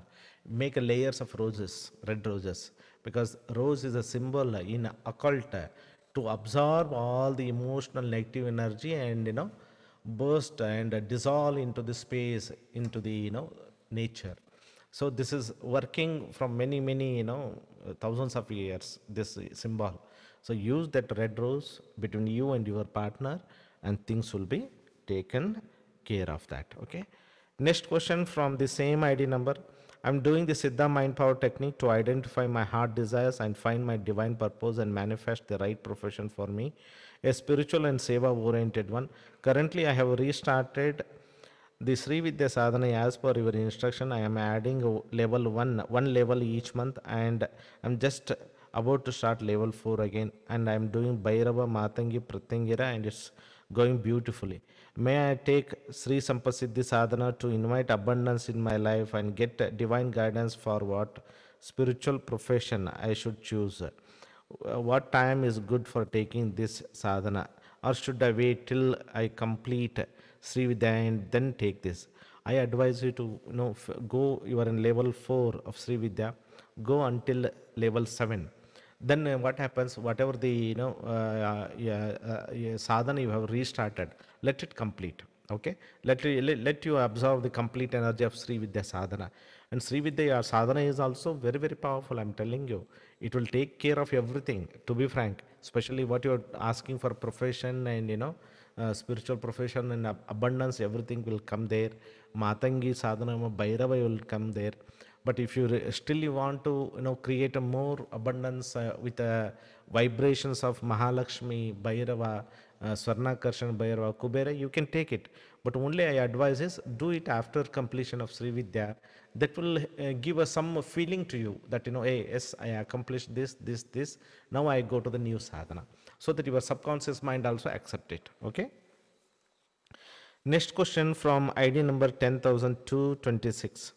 I have taken a 3D yantra and also Sri Chakra Puja Diksha from you. Can I do Kunkuma Archana, flower Archana to Sri Chakra daily by chanting Panchadashi or Sri Vidya mantras and follow the procedure given by you only on a new moon and full moon days? Yes, you can do it. It's really good. If possible, you do the archana with kunkuma or flowers or chandana, or you can also use pomegranate seeds also, or the petals also. All these things are very good. You can do that. Okay. Now, next question from ID number 11,031. Guruji, I live in abroad and completed Sri Vidya level 1, 2, 3 in August 2023. During the visit in India, I felt Divine Mother was arranging everything for me. However, I was stuck with a viral fever with a lots of weakness and body pain and was unable to attend the Kadgamala session. Also, I had to postpone my return tickets and was facing fierce, unavoidable additional expenditure. I felt very sad I couldn't attend this session. For few minutes, I was asking Divine Mother, did I go anywhere wrong? I have completely surrendered to Divine Mother. I was not able to do Sri Vidya Sadhana due to illness but chanted the Moola Mantra whenever it is possible. Have I done anything wrong of not doing this for a couple of days? Also, can Sri Vidya Sadhak chant Kadgamala Stotra without Diksha? Please advise Guruji. You need to understand that you came to India, you have taken this Sri Vidya Sadhana, and also you visited many different temples, different pilgrimages you have taken, as you mentioned in the question. You need to understand that lot of changes is happening in your body, in your consciousness, in your subtle body. So you have gone through the viral fever. It is a process of healing. It's a process of cleansing. It's a process of empowerment that you are going through. The transformation that is happening from your subtle body to physical body, that's happening to you. Okay, it's a big change that is happening in your inner world, and it is the body that is experiencing that. Okay, so you need to take it with a positive, as a blessing of divine that need to be this needed for you. That's one thing. Second question is, you are telling that I was not able to do this Sri Vidya due to illness but chanted the Moola Mantra. Have I done anything wrong of not doing this for? No, not at all. Here lesson of self-care is there. Okay. Apart from the sadhana, whenever you are feeling down, ill, fever, if possible, you do it. If not possible, just chant the Moola Mantra. This is the guidance coming from the Guru Parampara only. So you have not done anything wrong. Next question. Can Sri Vidya Sadhak chant Kadgamala Stotra without a Diksha? Please advise. Yes. If you have taken a Sri Vidya level 1 Diksha, you are eligible to do the Kadgamala Stotra Sadhana. Okay? You can chant it. Okay? Next question from ID number 11,063.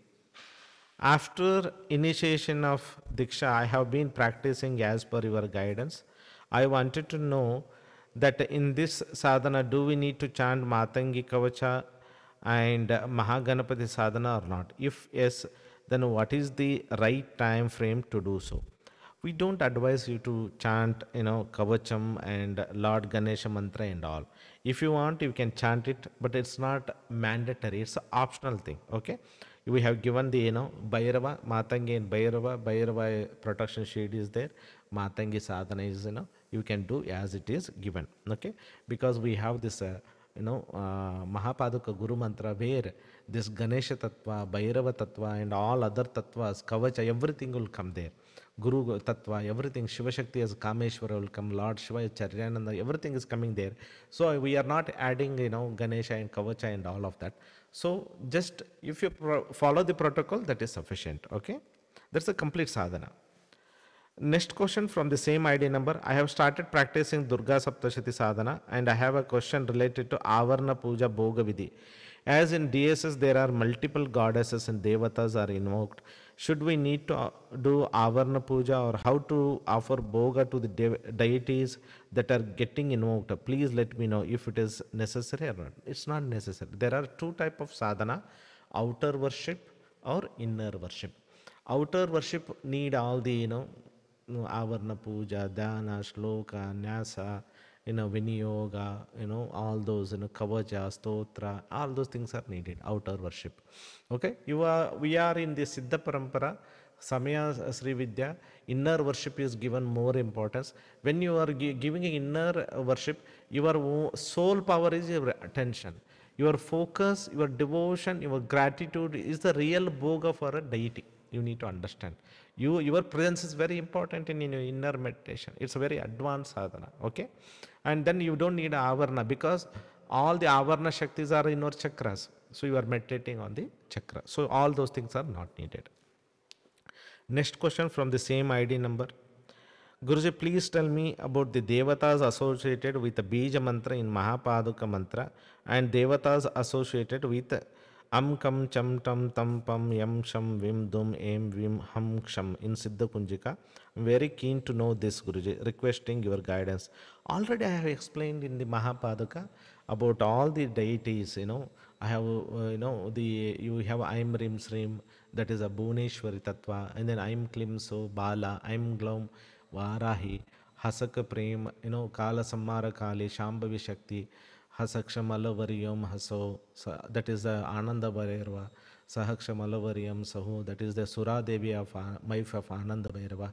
Then all these together become a one consciousness, that is the consciousness of Sri Vidyanandanatha Atmaka Charyanandanatha, the one who, Lord Shiva, who is master of Sri Vidya. Who, to his feet we worship. That is the meaning of that. All the Shaktis will be coming there. Okay. And then you say Am Kam Cham Tam Tam Tam, Am Kam Cham Tam Tam Pam Yam Sham Vim Dum Em Vim Ham Ksham. It comes in Siddha Kunjika Stotra. There are two meanings for this. Am Kam Cham Tam. This is one of the very powerful Pratyangara mantra. Okay. Okay. The Am Kam Cham Tam Tam Pam Yam Sham. We use this in when you do the Kamakya sadhana. One of the Anga Devata of Kamakya is the Pratyangara. Okay, Sharada is there, Pratyangara is there, Mahotsaha is there, Bala is there as a Sharada. So many goddesses will come there. We worship this mantra there in Kamakya sadhana. That is a outside meaning of this mantra. Inner meaning is means your soul, Kam is a body, Cham is a mind. So Kam Cham Tam means you are activating your body, mind, intellectual ability, karmendriya, jnanendriya, everything will be getting activated. Your nadi is, everything is getting activated. Your chakras, everything is getting activated when we chant this mantra. Okay, so this is very, very powerful sadhana. Very rare to get this power. Okay. Very, very powerful sadhana. It is a very powerful Shakti sadhana given to this world. Okay, Durga Saptashati. Next question from ID number 1811.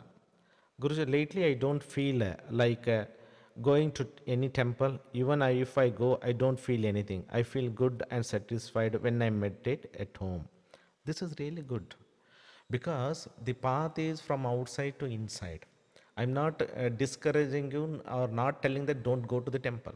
But as we progress in our sadhana, we see divine is manifesting more in our body, which is a real temple of Shiva Shakti. Okay? More and more we meditate, more divine will manifest. So more our attention from outside goes to inside. More importance goes from outside temple to the true temple. So that is what happening to you. This is a blessing. Okay. Next, in life there are so many problems, worries, fear. I'm not able to understand life. I feel I should not worry or think about all that much and waste time about what will happen in future. Instead, I should always be at mother's feet. I always tell mother I don't know what is going on. You only take care. Then I start feeling relaxed. This is really good. Everything cannot be understood. Life is a greatest master. The time is needed to understand. As we go to the higher level of consciousness, our perception is different, our situations are different, our life lessons are different. So it's very difficult. So you are surrendering to Divine Mother. Divine Mother knows how to take you, hold your hand step by step. You are doing it right. Okay. Next question from the same ID number. Guruji, in one of your video on Kriya Yoga, you have mentioned that you will suggest a superfood for good health. But in that video, you have not mentioned. Is it possible to share the list of superfood that we can consume for good health? I have shared two superfood. One is a wheat grass juice, and another one is a moringa. Okay, so these two are very very powerful superfood you can use if possible. Okay, especially early morning, and these two should be prepared fresh, not to be used in a powder form available in the market. You have to grow them or you have to bring it, as they are fresh, like plants or plants or fresh leaves. Then you grind, then you have to drink the juice of that. That is the one of the best thing. Otherwise, if you buy and take it a powder form, effect is there, I don't deny, effect is there, but the effect of fresh prepared juice of the wheat grass and the powder form of wheat grass is a big difference. 70% change will be there in the energy, in the vitamin level, in the mineral level, and all other nutrition level. So it is a big difference will be there, and so it is very difficult. Everybody cannot manage that due to the very busy schedule. Everybody cannot, but if they can manage it, it's really good. It will give all the necessary nutrients needed for your life to have a good health. Okay. Next question from the ID number 10,427, related to VKG sadhana. Dear Guruji, I have been slowly deepening my sadhana of VKG as we move towards Ganesha Chaturthi. I have increased the number of ahutis I do in daily havan, increased the meditation mantra on each of the four chakras, and I eventually slowly increased japa meditation throughout the day. As a result, I have been having some incredible internal shifts in my beliefs about myself and the world and life in general, both at home and work, is very good. However, I have also become very sensitive to frequency changes. For instance, there are some slight physical discomforts related to diet. I initially had bad dreams about all kinds of fear, like losing my child, or a job, or a health, or a death, or death in an ocean. I am also noticing that my mind is more restless than normal. None of this is intolerable, and I'm just witnessing it all. Is this a right approach, Guruji, or all these things just coming up in order to be released? Very true. You see that whenever you do intensify our sadhana, so what we are working is, we are not just working at our the surface level of chakra. We are touching the casual body of the chakras, the past life karmas. See, when you say the fear of death, death in ocean, why it is happening all of this? Is it of this life? No, it is a past life. Or maybe during your childhood you have absorbed that fear from somewhere. So all these suppressed, emotions, psychic impression, karmic impressions start releasing when you intensify the sadhana. So you need to understand. When you intensify the sadhana, you should be very careful about your thoughts, about your feeling. You need to witness and let go. And whenever it is not possible for you, take 1 or 2 days break, because otherwise it's very difficult. You go, very very uncomfortable, because you are telling that restless than normal. You see, if this restless will be there, means your too much energy is active intellectual ability is also very active. Your mind is, speed of mind is also increases because of the soul power. So all of this is happening to you. This what it is not intelligency to do too much sadhana. It is the best thing to do the sadhana that can center you, not less, not too much. Okay, find that number of japa that can help you. Okay, and do like that, then it is a really sadhana, very centered, taken care, grounded, fulfilled. More you centered, then only you are aligned to Shiva Shakti. More you do, more you restless, you are not aligned to Shiva Shakti. Results will not be there that much. Only the cleansing will takes place. Okay, more release will takes place. Okay, that's what happening to you. Next question from the same ID number. You mentioned that VKG mantra has the power of enchantment in the Rigvedic mantra contained in it. Can you please elaborate more on this? How is this different from Ma Raja Matangi powers of Akarshana and Vashikana? You see that the divine VKG also has the same power. Divine, Raja Matangi also has the same power. Is it clear to you? Either you do the VKG or you do the Rajamatangi. But both have their own application of enchantment.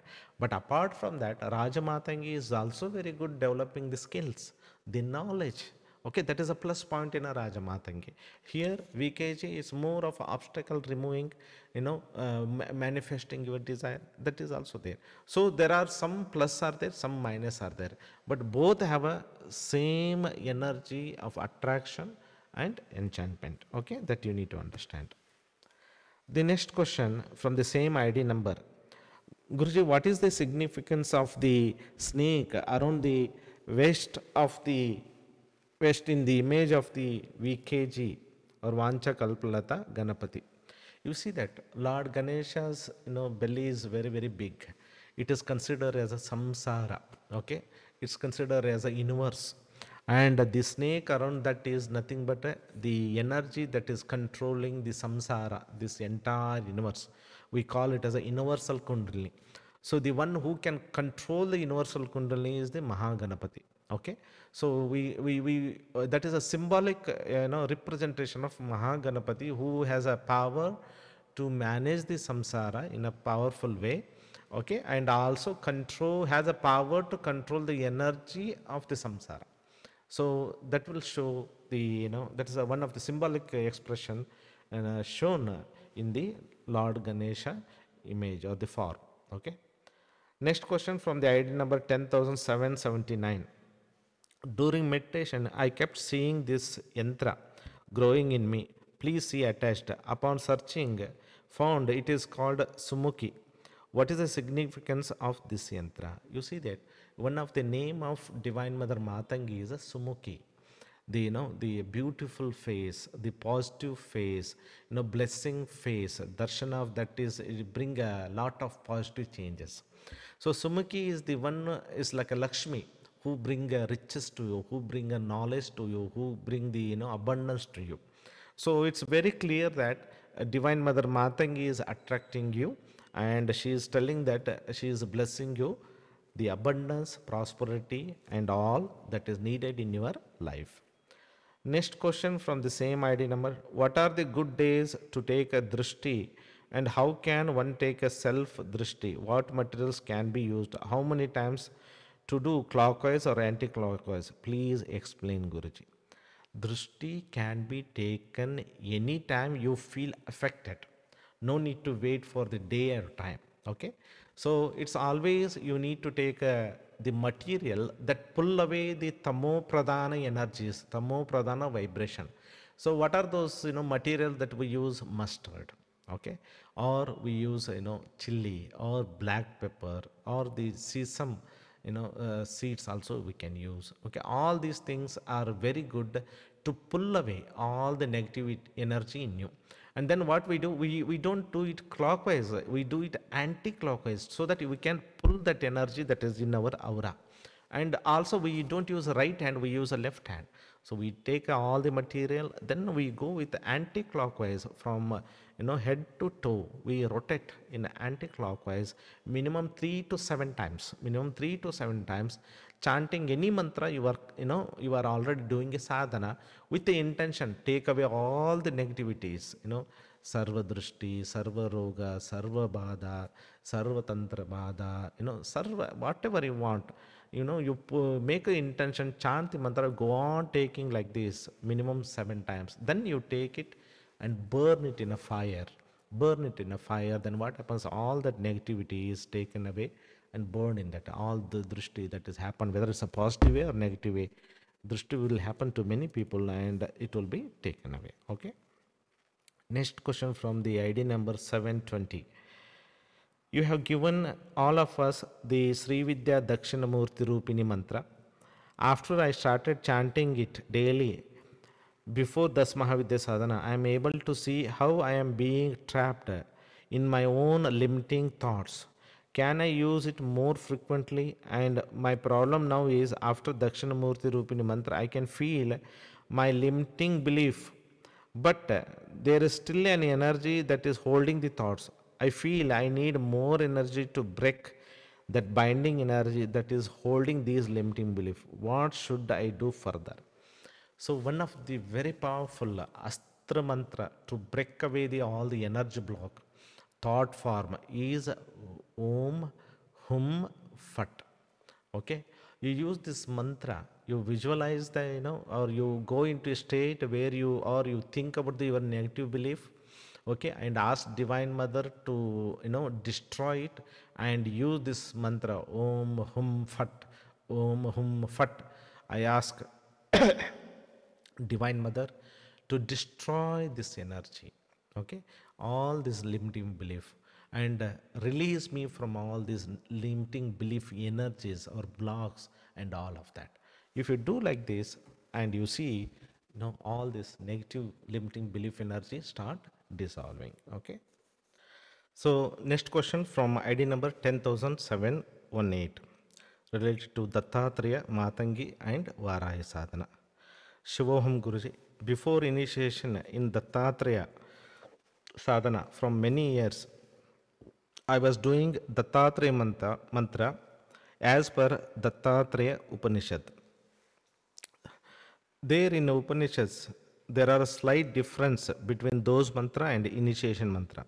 As I was chanting it from years, should I chant both or just initiation mantra? You see that whenever you have received that mantra from the Upanishads and you are doing it, then you are taken to a master and you received a diksha in that.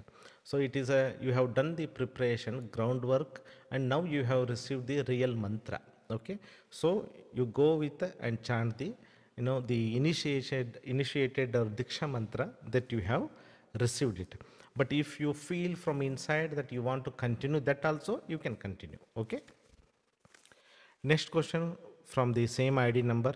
After Dattatreya Diksha and Sadhana, I could realize that I am really blessed by Ma Lalita Tripura Sundari, as once I was doing sadhana and I realized that why I could remember whole Lalita Sahasranama within 1 year without any effort, doing only once in a day.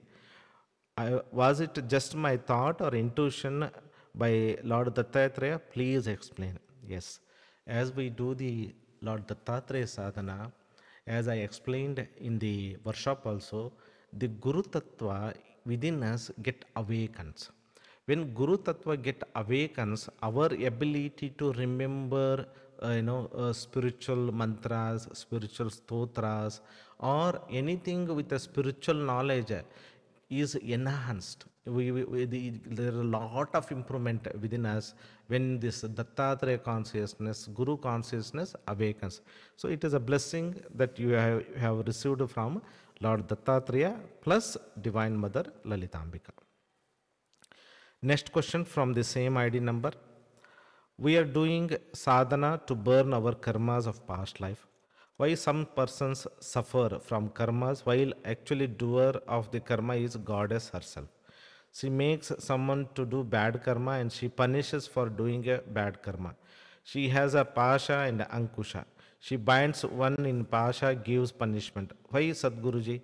Please explain. You need to understand, it is not a divine mother is doing a karma. You are doing a karma. You need to understand this. What you are saying is it's a universal level. All this Maya is controlled by divine mother. But you have given a free will. There is a universal law of free will. So you are given a choice, you are given a free will. When the choice and free will is given, the actions that you do outside, intention that you do inside are your karmas. You need to understand. Okay? So many people's you see in your own family, thinking is different. Okay? Their habits are different, their behavior is different because of their karmas, their intention and all of that. Okay, so it is not divine mother is if it is the case, if mother is deciding everything, then what is your role to do any sadhana? Okay, why you do this sadhana then? Can you understand that? So you have made a choice that I should do this sadhana. Many people cannot do the sadhana. Even you go and give them all the notes. Do you think they will do the sadhana? It's not possible. They should have that, karma, the positive, karma we say, positive energy, grace, blessing. Then only it is possible to do it. Okay. So it is not divine mother. She is doing it. She created, when you say Pasha Ankasha, that all the Maya is created by her. This physical body is created by her. This universe is created by her. But intellectual ability is given to you. Mind is given to you. Will is given to you. Choice is given to you. Power is given to you to choose. These things you have to take action. These are called karmas. Okay, that is done by individually. So the sufferer also individually. So individual different karmas will happen. Okay. Next question from the ID number 11,043. As I am looking at the Guru lineage, I can see that it went from Siddha Tirumalaji to Shivkami Umanandi. The time span between the two seems to be long. Were there some other gurus between the two that we are not mentioning because the list is too long? No, not like that. Lord Krishna is also one of the disciple of Tirumularji. Kriya Baba is also one of the disciple. Bogarnathar is also one of the disciple of Tirumularji. And if you go to the Tirumularji Samadhi, there is a Matadesha Parampara is there. There are also many disciples is there. Okay, so there are the lineage will start from here, and then it will bifurcate like a cascade. Different masters, different things will go like this. But when it comes to Shivakami Omanandi, it is not divine. Shivakami called Tirumularji with mantra. Tirumularji came to Shivakami Omanandi because she was the avatar of Parvati. If you go to the Chidambaram temple in Tamil Nadu, the wife of Nataraja is a Shivakameshwari. My teacher, Shivakami Omanandi, is the avatar of that goddess. So Tirumularji manifested there by the will of Shiva and guided her in the path to go back to her divine avatar, go back to Kailasha, to go back to Siddhaloka, go back to her real form. So it is very very different thing actually. So Lord Shiva came to her and gave a spiritual name. It is not Tirumularji gave spiritual name to her.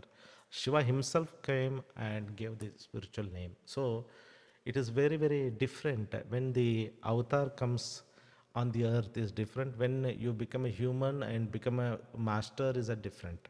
The treatment is different because your the karma, your the power, your contribution to the universe, all that will be seen there. And here it is more than sufficient to work with this because if you go on seeing the list, you will be surprised to know that Tirumularji, the account is mentioned in his biography only 3,300 years. But before to that, he has been coming many, many times in the many different yugas. He has been a teacher to many rishis and the avatar of Lord Vishnu. So if you go to that, it is like big research where one lifetime is not sufficient. So it's better we should not focus on all of that. We should focus on our self relation, God relation. Our right question is how I can get a help from this master, raise my consciousness one with Shiva Shakti. Okay. Next question from the same ID number. Guruji, since my wife was a child, she makes a yearly offering to Kateri Amman because she was sick during her childhood. She does not know much about Kateri Amman, but she always told that the Devi can be good or destructive. Can you tell us a little bit about this mother? You see that Kateri Amman is one of the form of Divine Mother Kali. Okay, she is the one worshipped for overcoming diseases. She is the one who is worshipped for fertility, to have a boon of a children's. She is also used, or it is not good to say used, but she is also invoked in a different Vamachara process also.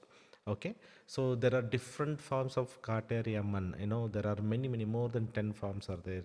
Panneri Kateri, Kanneri Kateri, Patteri Kateri. Like this, there are many different forms are there. Above all of this is a Dhumavati, the one who controls all this Kali, this type of Kali form of Divine Mother. Okay, so if she is offering and it is blessing her, it's okay. Don't worry about that. It's really good. She is also protective goddess. You can see that you see only the positive way and worship and offer your gratitude to that divine. Next question from ID number 1695.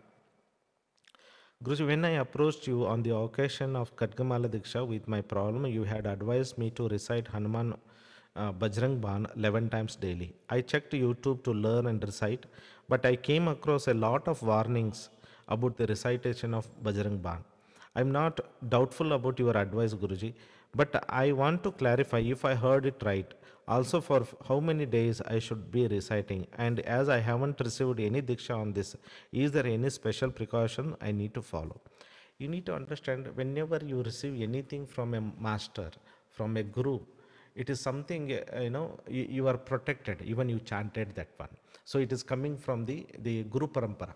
So Guru Parampara will be protecting you, and with a Guru Parampara grace, you will be making a contact with that deity. Okay. Of course, there are many conditions for Bajrang Ban. If you go to the YouTube video and all of that, so that is very true. And there are many misconception also there, misunderstanding is also there. But when you came and approached me, and when you asked the questions, and when I am sitting on this seat of Guru Parampara, the Guru Pita, whatever that you receive, you should give it. It is coming from a Shiva Shakti. The word is coming from a Shiva Shakti. That should be your understanding. When the word is coming from a Shiva Shakti, you should accept and do the sadhana. You will see the great solution to your problem. Okay. And don't worry. Whenever I suggest many mantras when I sit here, it means you don't need to take a diksha for every mantra that is suggested here. You first, whatever diksha you have taken, whatever Guru Parampara invocation you do, then when I advise for any mantra, then automatically that mantra will work for you. That you need to understand. Okay. Next question from the same ID number. I am not satisfied with the Bhumi Puja conducted by the traditional carpenter before we could start the house construction. I remember you asking to take permission of the beings present there, and also that we are just temporary occupants. Please advise me as to how can I do distance prayers for the same. I cannot travel due to health issues.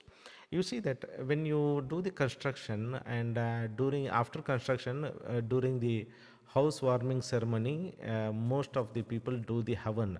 It is Agora Homa they will perform one day before at night, where that Agora Homa is specially for that, where whatever the individual beings present in that place will be offered bali with some rice and mristana something, and havan is done, and with the help of Agora, the form of a Shiva, the Bhutagana, those negativity will be released.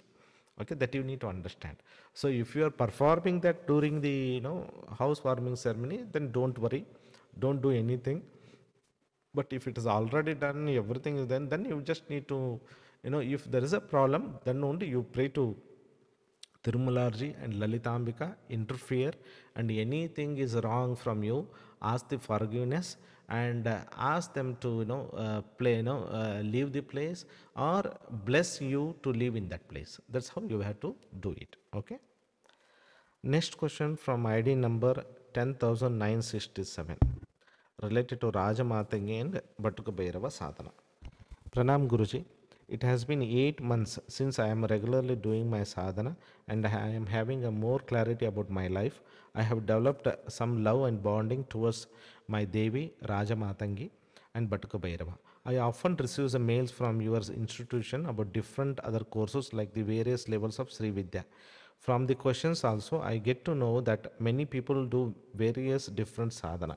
While I understand that they might be enlightening courses and practices, I am so much deeply involved with my Devi that I am not feeling like going to any other deity or any other form of divine mother. I feel that I now know my Ishta Devata and do not want to deviate. Please direct me on this. This is a great blessing if it is happening to you. Okay. So we started our institute only with the Sri Vidya Sadhana, and many students came to us requesting, demanding for a different sadhana because of their life problems they are undergoing. So some people are going with the court cases, so we gave them Bagalamaki. Some people are going with a negativity, Pratyangira. Like this, different sadhanas have started. So if you feel your Ishta is everything, then it is a blessing for you. You need to surrender completely, because many people cannot surrender. It is very difficult, or their life lesson is very different, so they have to take a different sadhana to understand that life lesson, that to solve that problem. So don't compare yourself with anyone else. If you feel connected, whatever you are feeling in your heart for your Ishta, you continue that only. Okay. Next question from the same ID number. Guruji, I want to enhance my sadhana further. Should I do more number of chants? How many rounds of chakra meditation should I do? Please give me the direction to go deeper into Raja Matangi sadhana. Also, if there are instructions to enhance Batuku Bhairava sadhana. Yes, you can increase, one round of Raja Matangi. Practice it for minimum 1 to 2 months. Again, you increase one more round. Like this, maximum 7 rounds you can do it, but don't do more than 7 rounds. Otherwise, what happens, you will start getting a detachment, and if detachment happens, you will not be involved in your life, family life, so it is going to be very difficult for you. So I advise you, only increase maximums your chakra meditation 7 rounds. Okay, if your Ishta is a Rajamatangi. Batuka Bhairava, don't increase the rounds, just chant the Batuka Bhairava as it is. And if you want, you can do the Havan of Rajamatangi Sadhana. That is also intensifies your communication, going to be better with the universal consciousness of Rajamatangi. That you can do it. But whenever you increase one round, please be careful. If you are doing 3 rounds, increase one round, like a 4 round, practice again for 1 to 2 months. Then only you can increase again one more round, like this, because your body need to adjust to that energy, that's vibration. Otherwise, you may feel fever, cleansing will start happening, fever, illness, and all those things will start. Be careful about that and follow the guidelines I have given to you. Next question from ID number 10,059. Recently, my sensitivity to Shakti sadhana increased a lot, and my morning meditation resulted in a discomfort all day, even when I reduced it to just one round of level 7. I prayed to Mother, and she guided me to modify my meditation to the following: protection sheet, Guru Mantra, focusing on Mother in the form of golden Sri Yantra in front of me with closed eyes, and silently chanting Shiva Saubhagya Shodasi 3 times. Then sitting in a silence and being one with Mother. I find this is blissful and gives me a much better experience. Mother tells me that I can trust her to take care of me and that she is doing for me what I could not do with chakra meditation. I trust mother's guidance, but I doubt my mind. Can you please tell me if I am doing this in the best way? Or do you have any other guidance? Please note that I am also practicing Shiva Yoga Sadhana in the afternoon, just one round. That I just started and I find it very blissful and that it enhances my family life. So you are really blessed to receive this type of inner guidance. So you follow the guidance received by Divine Mother within. Okay, that will, and also you know that when you followed the guidance received from Divine Mother, what is your experience? You are blissful, you are more connected with divine, you experience more oneness with Divine Mother. So that will tell you that you are receiving the right guidance, so you follow it. Next question from ID number 984, related to Lord Dattatreya and Anaga Lakshmi and Rajamatangi Sadhana. In your videos, you have explained that the mantras of Rajamatangi and Uchishta Chandali are good to solve relationship and marriage issues. Is the mantra of Lord Dattatreya Anaga Lakshmi also good to solve relationship and marriage issues? And if so, what is the difference between the two mantras? Do they work in a similar way on the same issue? Yes, Lord Dattatreya is a very, very powerful mantra. And it is one of the mantra that will solve your Pitru doshas. So if your relationship issues are there connected with the Pitru dosha, okay, then Dattatreya mantra can solve very fast your relationship issues and marriage issues compared to Rajamataki. Is it clear to you? So Dattatreya is a very, very powerful mantra to overcome Pitru dosha. Any problem with your ancestral, issues, that energy, that information stored in your DNA, that information stored in your chakra, and that information, that karma, that psychic impression is creating a relationship problem, marriage problem. In that case, so Dattatreya will be very, very powerful, help you. It is not only relationship with Dattatreya problem, even for a job related issues, even with health related issues, Dattatreya sadhana will help you. Okay, because that is connected with the Pitrus, that will be very powerful. So it will help you to remove past life karma and help you to overcome your all the problem with the health, relationship and money. Dattatreya is that. Okay. Next question from ID number 1453. Pranam Guruji. Question is about Mahavare Sadhana, for which I have taken Diksha in May 2023. Due to recent business project and time restrictions, I have not yet able to start the sadhana and I plan to start it next month. Have I left too much gap after the Diksha? You once mentioned that Diksha from Siddha Parampara is for life and one can start sadhana anytime. Is that true for distant Diksha as well? Yes, it is true. Okay. So you can take your own time and start the sadhana of Mahavarai. Pray to Tirumalaji, Mahavarai and start your sadhana. Okay. The next question from the same ID number, for the Sri Suktam Bija Mantra part, the instruction was to chant each of them for minimum 3 times and I have been doing it as per instructions. However, Guruji, if time permits, can I chant more than that, like 9 times or multiples of 9? Yes, you can do it. If you have a time and you are inspired to do it from within, you can do it. Next question from ID number 10,929.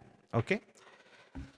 Guruji, if I wanted to increase my Shiva Yoga or Shiva Sadhana level 3 practice rounds after a few months practice to 3 rounds each of part A, and part B would be the protocol to do 3 separate complete rounds of level 3A and level 3B combined, or would it be 3 consecutive rounds of level 3A followed by 3 consecutive rounds of level 3B?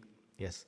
First, what you do, for example, you want to increase, I wanted to increase my level 3 practice rounds after few months practice to 3 rounds each of part A and part B.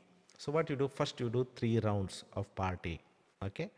Then you see that third level in part B, 3.5 round you do, 3.5 round. First you do start from here, 1 round, 2 round, 3 round. You start from here, go down, climb up. Like this you do. Then last round you come here, then you do the 3.5 round until you reach Mooladhara. Then you do the 3B. Okay, that 3B again after completing the part A, you will be doing the raising the Kundalini Pranayama 1 time, 2 time, and 3 times. Okay, like this you can do it. Next question from the same ID number. I always add protection shade before practice, but sometimes later in a day I feel prompted to use Krodha Raja Bhairava mantra. I don't know why this is, but sometimes I strongly feel drawn to this mantra and a strong desire to invoke it. Is it okay to do this, or should I stick to only Shiva protection shield? If you feel from within to be chanted Krodha Raja Bhairava protection shield, you do it.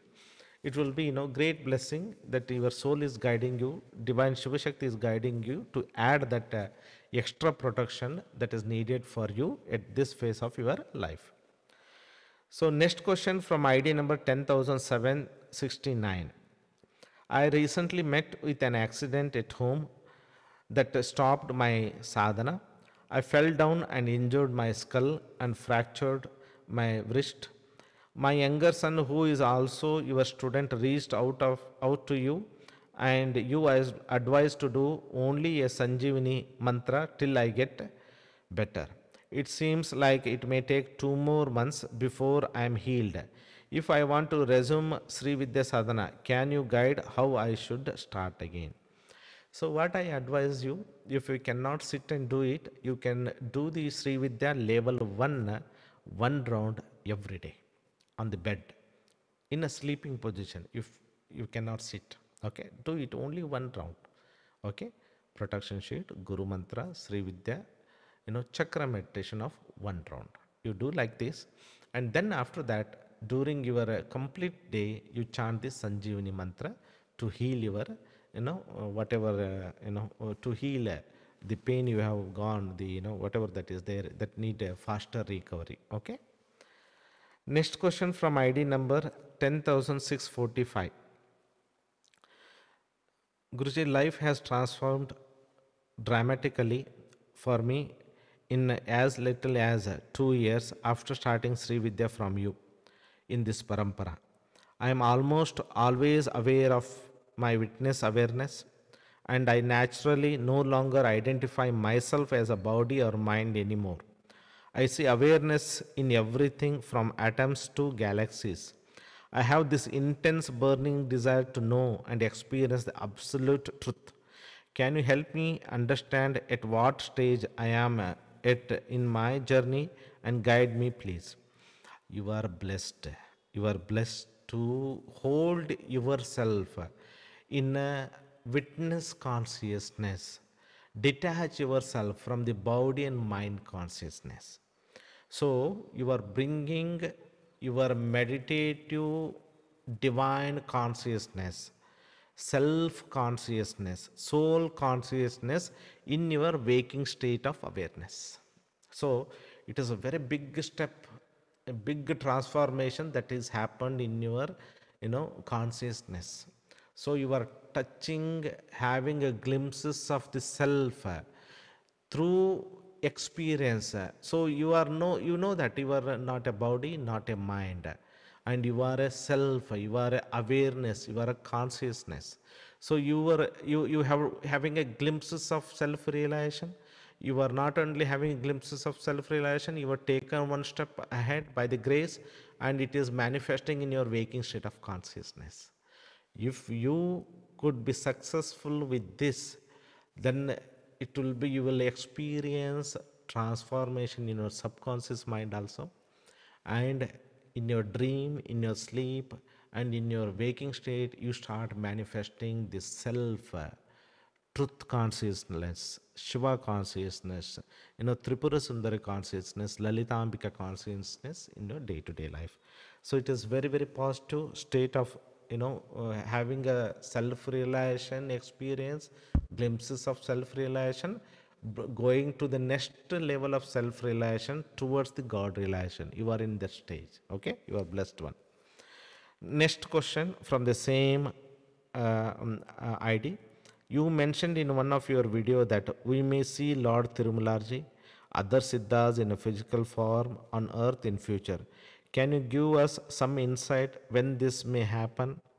This could be possible once this earth is moving from third dimension to fifth dimension. So it can be after 2032, where the transformation, real transformation of golden age starts, where the lot of changes will takes place, where the communication between the earth dimension and the Siddha Loka will be more better, where the communication and the travel between the Siddha Loka and the earth can happen very easily in the physical form. Okay, so earlier I used to talk only the soul form. Okay, the physical form where the other side, not from the earth side, other side from the Tirumalarji soul to manifest on the earth as a physical form is possible. Okay, so it is a possibility. I cannot assure you it is 100%, but it is a possibility because the time is going to change, where the dimensions are changing. So where the where the avatars will be manifesting, so at that time it is possible we are going to witness our own siddhas will be manifesting, rishis will be manifesting, because they are already in the immortality consciousness, and when the time is right, they can also manifest easily on the earth and bless all of us. Okay, and the next question from the same ID number. When we talk about the universe, are we talking about this solar system, galaxy, and super cluster of galaxies?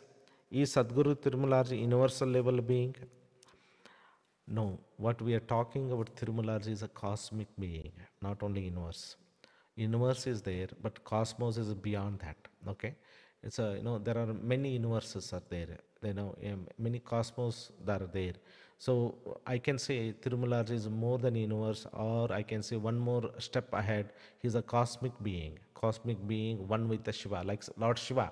Whenever the Siddhas are there, they completely manifest Shiva consciousness, completely manifest Lalitambika consciousness, Shiva Shakti consciousness. So they are in that higher level of consciousness. Okay. Next question from the ID number 10714. I have been practicing Sri Vidya level 7 Varai Sadhana for a few months now. I recently started Rajamatanga and Bhairava Sadhana on my brother's recommendation, who is also advanced student of yours. In just few days, strange things are happening to me. I no longer have any strong desires. I am sleeping less, I am eating less. I don't like to socialize much these days now.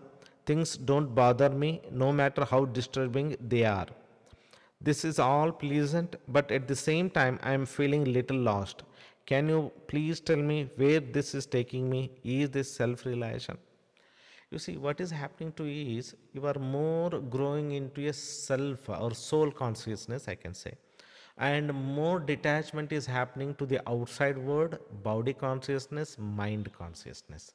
So there is a good shift in your consciousness from body, mind to soul, but it is not self-realization. Okay, you are near to the goal of self-realization, but it is not self-realization. What is happening to you? Detachment to the outer world is happening. Attraction or deeper intention, attention to or flow of your consciousness to the inner world is happening. So you are taking more prana in your meditation, so you are not eating much. You are more happy within yourself. You are not much, indulging in the outside world, gossip and other relationship.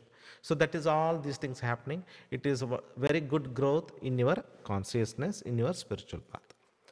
The next question from the same ID number. Can you clarify different classification of Shiva? Is Shiva the creator of one particular solar system and 14 lokas? And does Paramashiva mean the creator of particular galaxy and so on?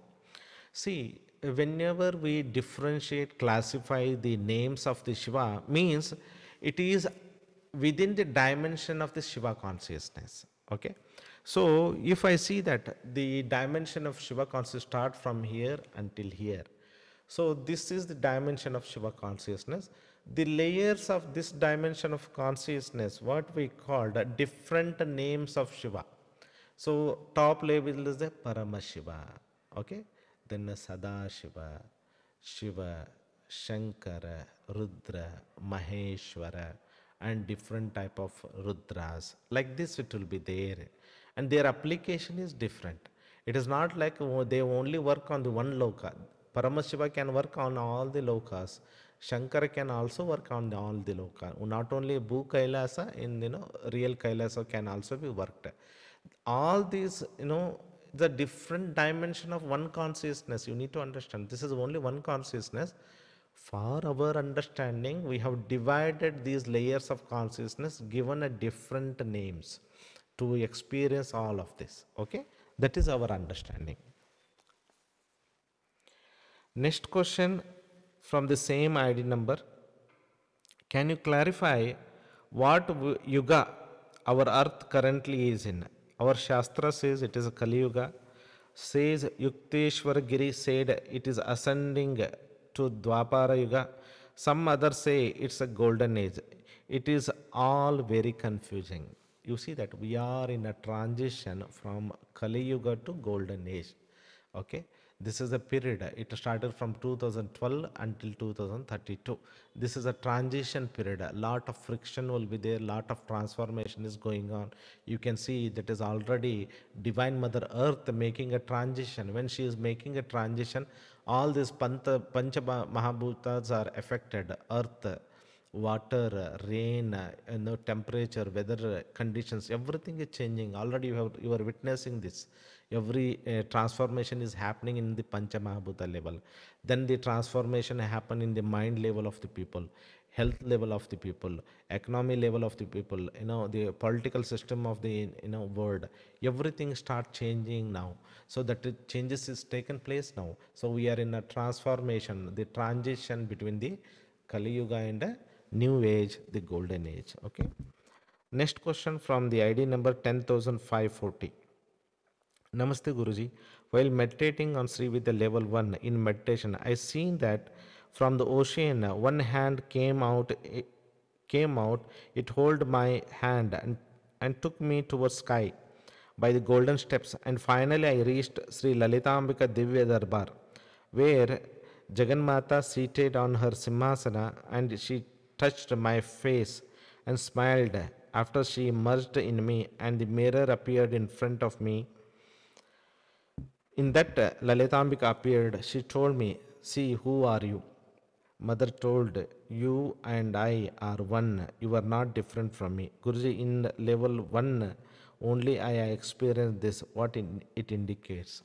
So it is very, very positive experience of oneness with Divine Mother Lalitambika, where she made it very clear to you that you and Lalitambika are one. That is what the sadhana we are doing.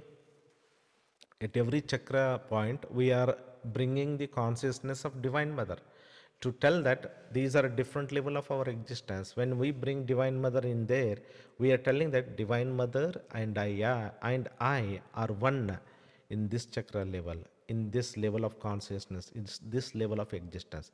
Then we bring to another chakra, another level of your existence. So you are already doing this in your chakra meditation. Now you are having experience that is given by Divine Mother herself to you, that you and Divine Mother are one. We are one. So this is very, very great blessing that you have received it.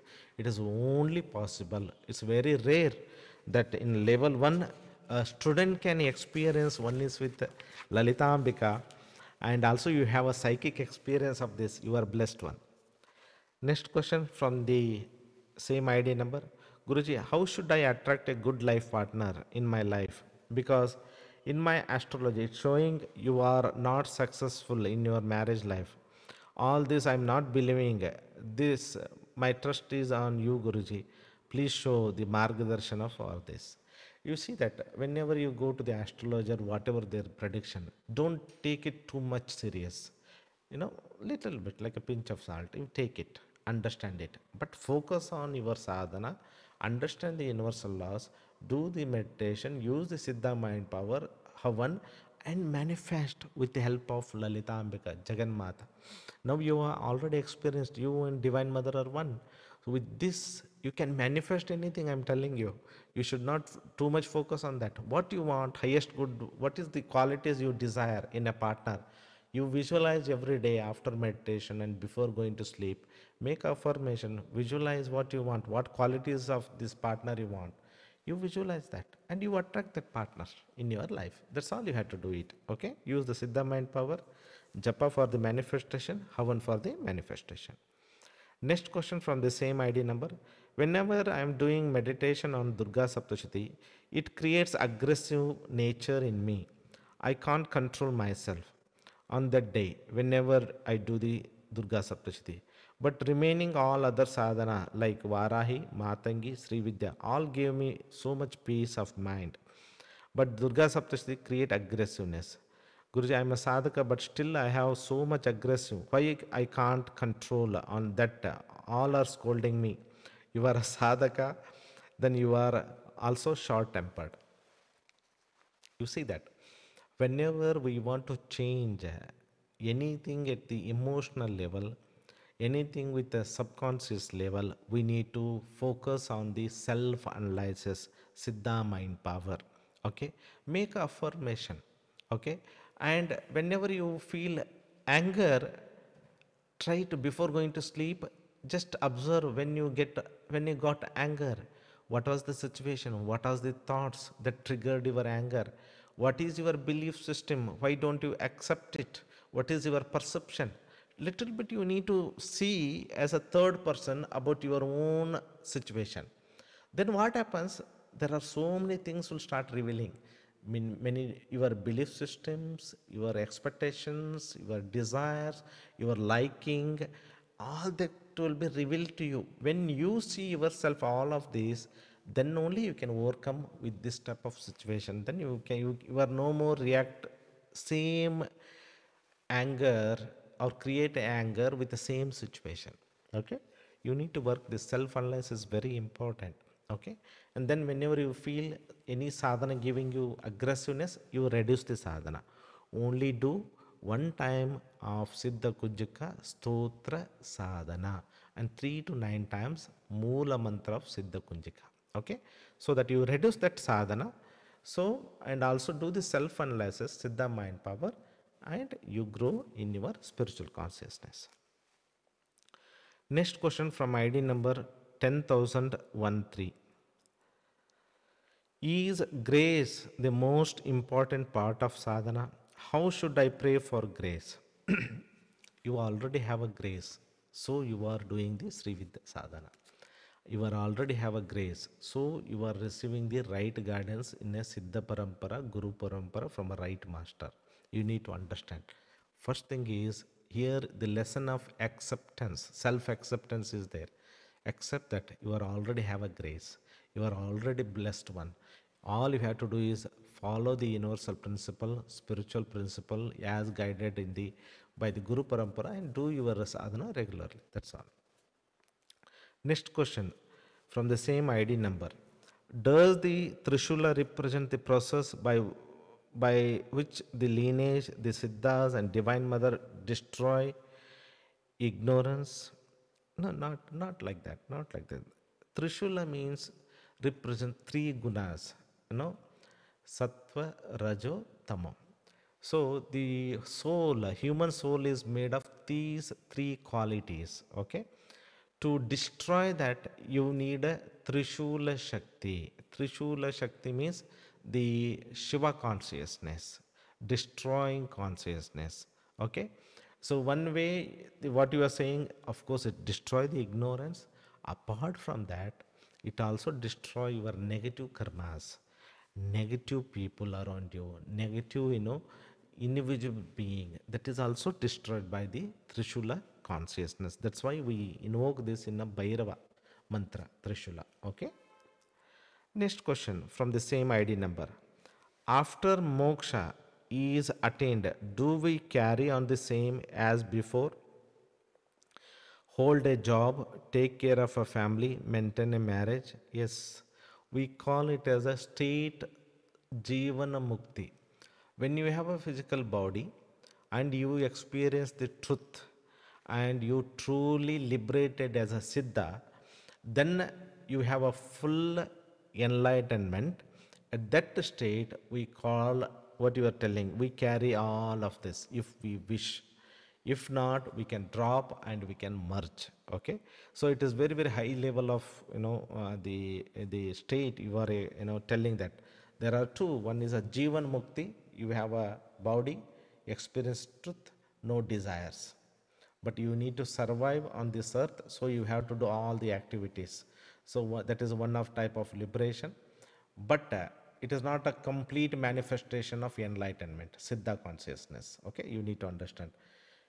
Experience self-realization, still living on this earth, experiencing self-realization and also walking on the path of immortality is a next stage.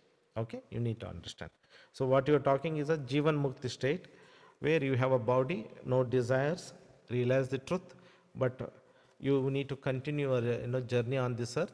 So what is the state you have doing? We will be doing that without any desire. We will be doing that. Job we are going, no desire. Eating the food, but no desire to food. And you are leaving a relationship, but still inside there is no attachment for that. Okay. Next question from the ID number 11,152. Pranam Guruji, I have took the initiation of Batuka Bhairava and Matangi Sadhana on 24th August 2023. As per your guidance, I started doing the sadhana, but my depression and anxiety won't let me focus while doing the sadhana. Thousands of thoughts come in my mind every second, not only while doing sadhana, but also the whole day. Because of that, I can't able focus on sadhana and my work. I can't see any way out of this. Please help and guide me.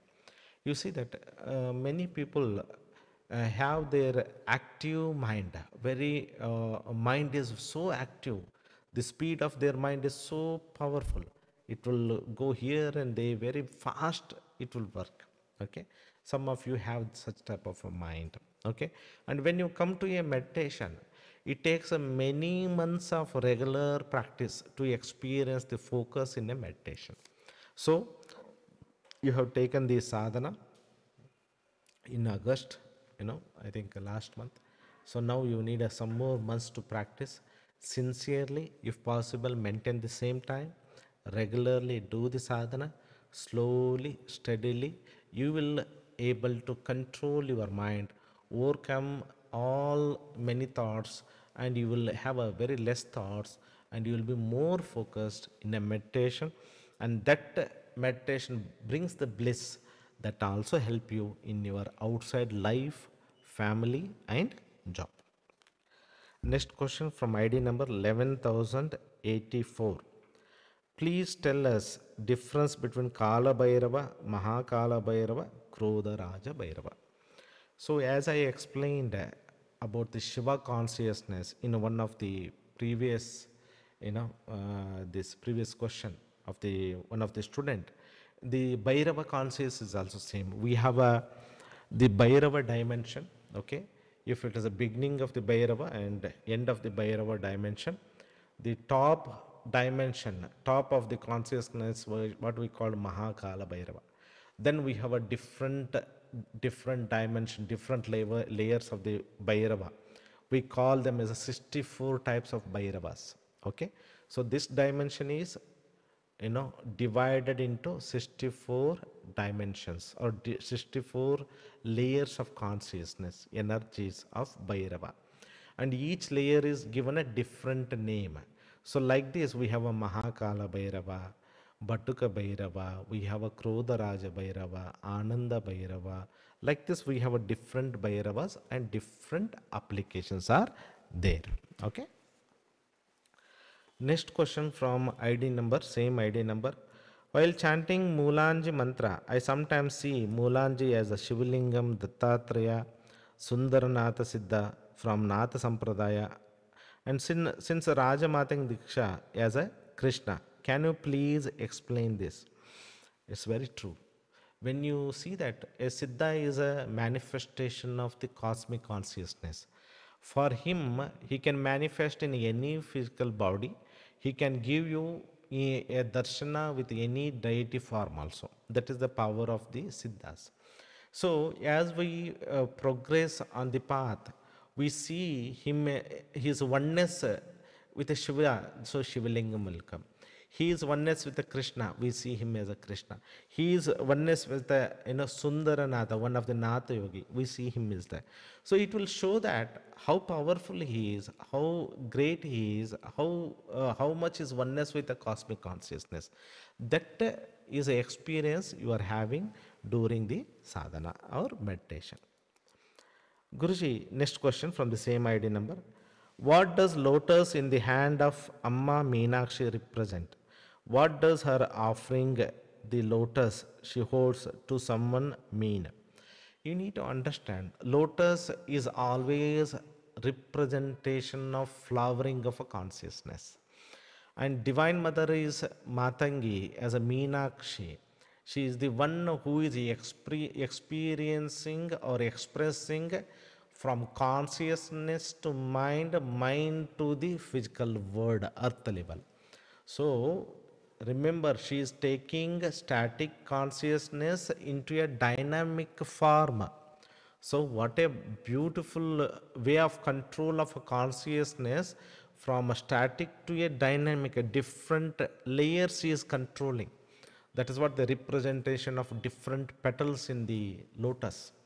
So she is offering that to someone, means she will give a capacity, ability to transform, or the have a power to manage a static consciousness as well as dynamic consciousness, help you to express your creativity, your purpose of life on this earth. That is the meaning for that. So next ID number is 10,321.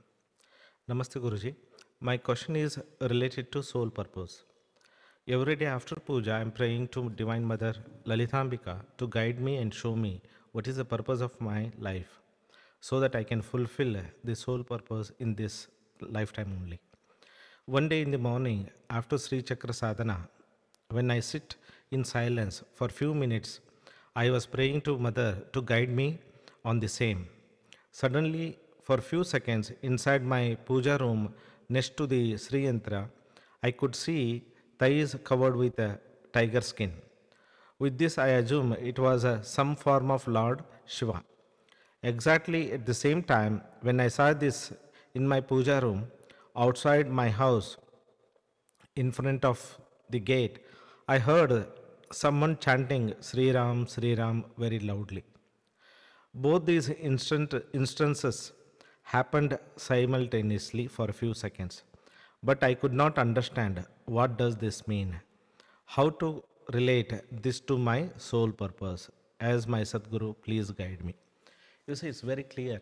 You are very sincere with your prayer and you did the prayer to Divine Mother in the presence of Sri Chakra after Sri Chakra Puja, and you have received two forms with Shiva and Rama. Both represent Parabrahma Tattva, truth consciousness. So, real purpose of your life is self-realization and God-realization. That is what's shown here. Okay, Sri Ram, that is a Parabrahma Tattva, and Lord Shiva is also shown.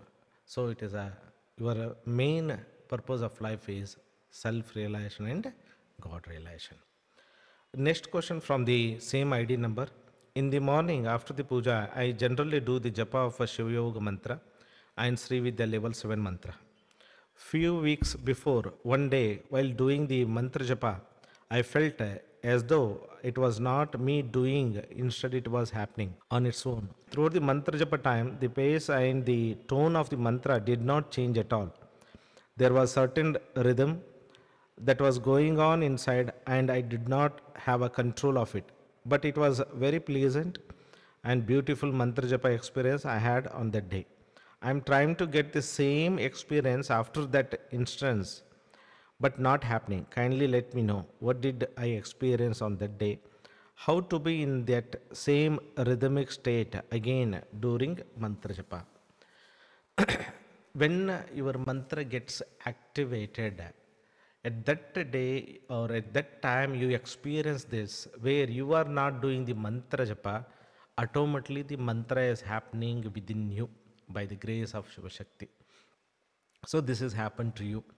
And what happens, all these experience cannot be a permanent. So next day you are not experiencing the same thing, or it's not happening to you. Again someday it will come, again it will happen to you, again you will not experience. So it is always like this. As we progress, our energy level goes up, our surrender level is very good. We feel the presence of divine, and divine start manifesting in the form of a sound. Mantra japa automatically happens. Okay, and other day we are not that much devoted, but we keep expecting. When you expect anything and do the meditation, your level of consciousness is not stable and good. So it's always better make a sankalpa, pray, and let go. Then you meditate without any expectation. Then what happens? Better and better experience you will be having that. Okay. Next question from ID number 1006. Guruji, I use Batuka Bhairava sadhana as a protection shield, but right at the beginning of sadhana followed by Guru mantra, and when I do Ganesha Moola mantra, but oftentimes I have the conflict that whenever that whether I should begin with Ganesha mantra or above protocol can be done. Additionally, do we need any Kundalini activating mantra of Lord Murugan, Kartikeya or Ayyappa? If yes, then should I do it right after Ganesha mantra? Please guide. You see that when you do this, start the sadhana, if you want, you do the protection shield, then you can go for a Ganesha mantra, Guru mantra. Okay, Ganesha mantra, if you want, Subramanya mantra also, Subramanya mantra, then Guru mantra, then your sadhana protocol, you can do it. There is no confusion, whenever there is no such thing, you have to do the Lord Ganesha mantra, but it is as per the Shastra, we do it with a love, devotion, and all of that. But in Mahapaduka, we already have that vibration, so it is there already. So if you want, you do if your mind is confused, do the Ganesha mantra, then you will be released. Then you do the protection mantra or the other method I have said. Ganesha mantra, Subramanya mantra, Guru mantra, then you can do the protection sheet. So here very important thing is you should feel good. You should feel connected. You should not feel in a confused state. Okay. So if you believed then Ganesha should be done first, then do it. Ganesha mantra, you do it. Okay. Then you can go for protection sheet. Yes, go ahead. Then you want to come to the Guru mantra. Okay, other things, you can continue with that way. So don't worry, both things are okay, both will work. You are initiated, your Mooladhara chakra is activated, your Ganesha tattva is activated. Whether you chant Ganesha mantra beginning or after, it is not going to change. You need to understand, it's an inner sadhana. All tattvas are active within us. Even Subramanya tattva is already active in Swadhisthana.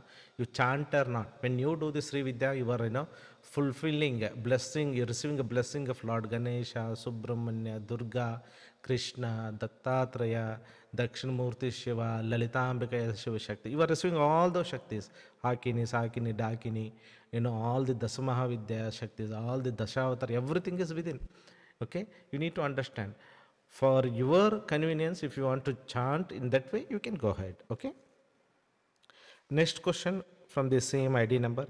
If I want to do stotras in a Namavali format, then what should be the order of doing it in one sitting of Lalita Sahasranama, Trishati, Ashtotara Namavali and Kadgamala Stotra? So what you do, first comes Lalita Ashtotara Shatanamavali.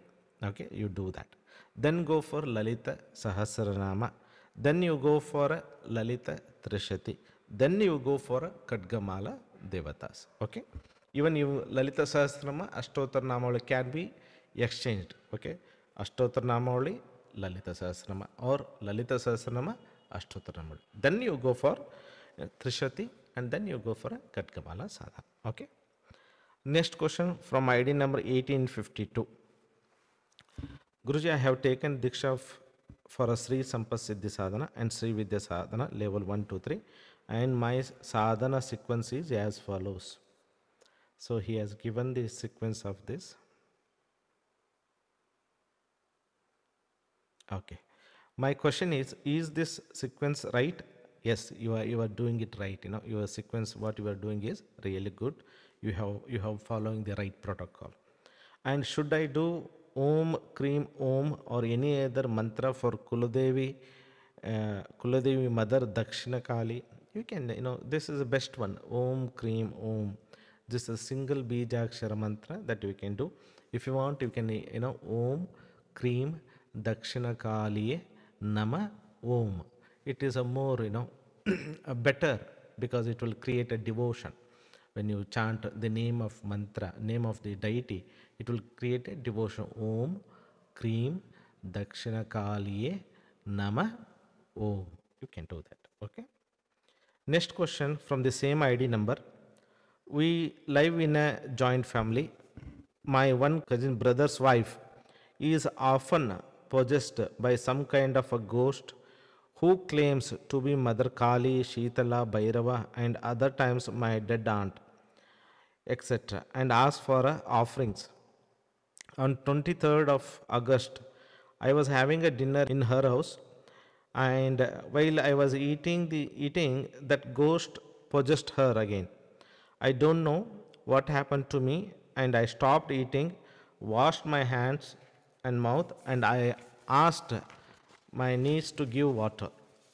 And I started chanting Krodha Raja Bhairava mantra and sprinkled that enchanted water on her with force. And that ghost immediately left her body. My sister-in-law fell down and got better. People told me that this was the first time that ghost didn't demand anything, claim to be God or dead relatives, nor attacked anyone, so or created any drama. The ghost couldn't look into my eyes.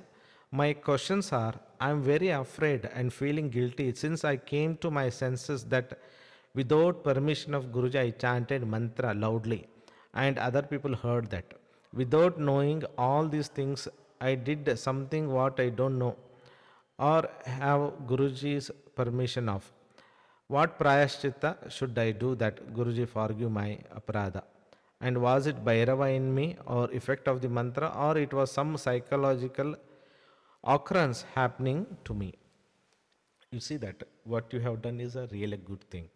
Okay, it is not actually you did it. It is divine within you that helped to relieve your cousin brother wife, so that she can be blessed, healed, and at least temporarily she got relieved from that negativity. And it afraid because of the Krodha Raja Bhairava mantra. It is very, very powerful mantra, as I have been explained. It will destroy any type of yogini, nagini, yakshini, and all of that. It's very, very powerful. So when you chant that, and it is a Avesha mantra, where literally Krodha Raja Bhairava consciousness and energy manifest. So it's very, very powerful. And that is what happened, and Bhairava consciousness overtook you, and you are not in a control of yourself.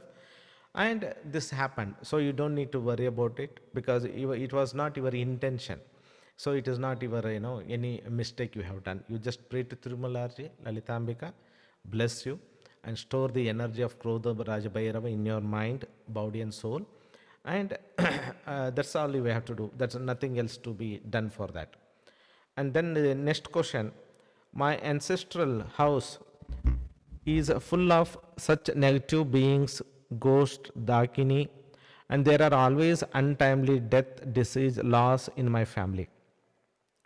What sadhana or anushtana should I do for getting rid of such negativity and misfortune of my family and make my ancestral house safe?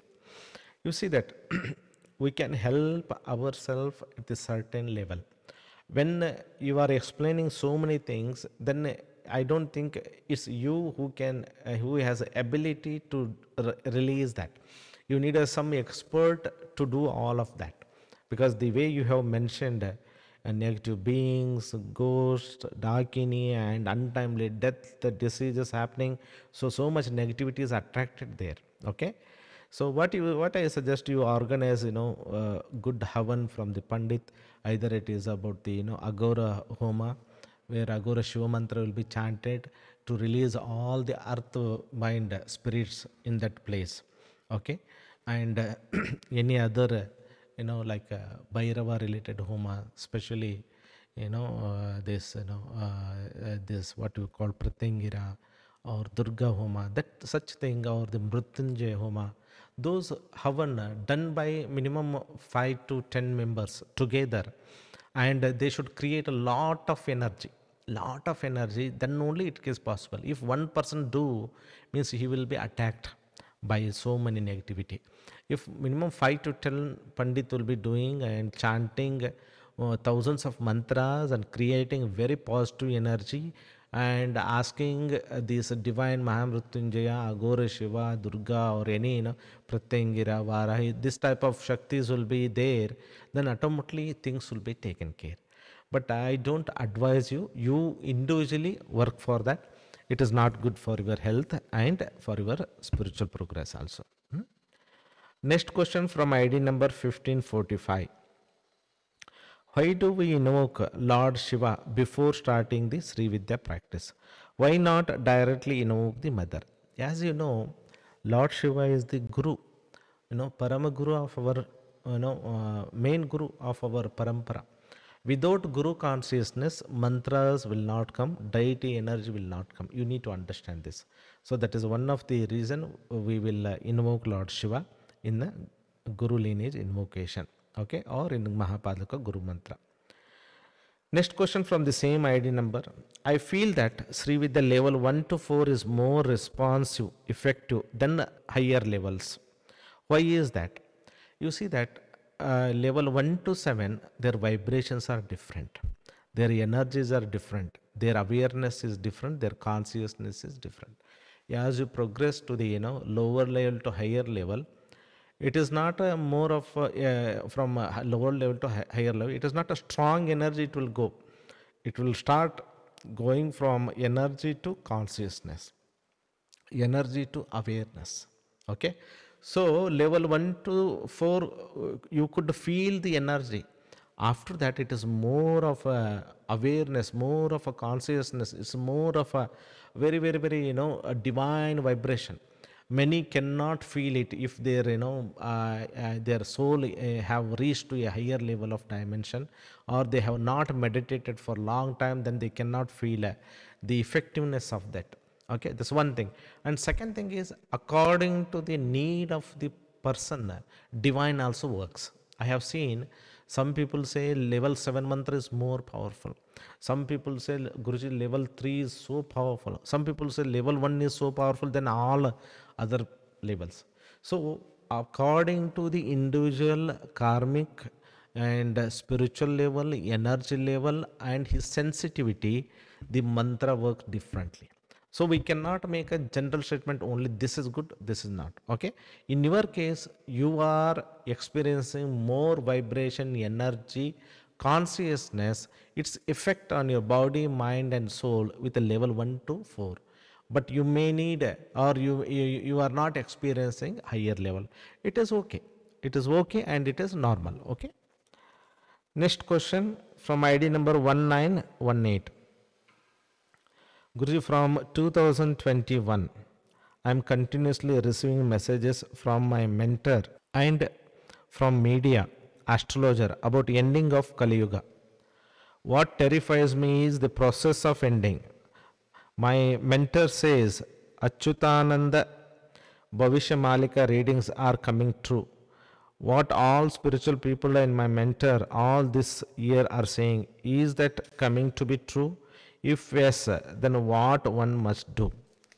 You see that we are in the phase of transition from, Earth that is moving from third dimension to fifth dimension.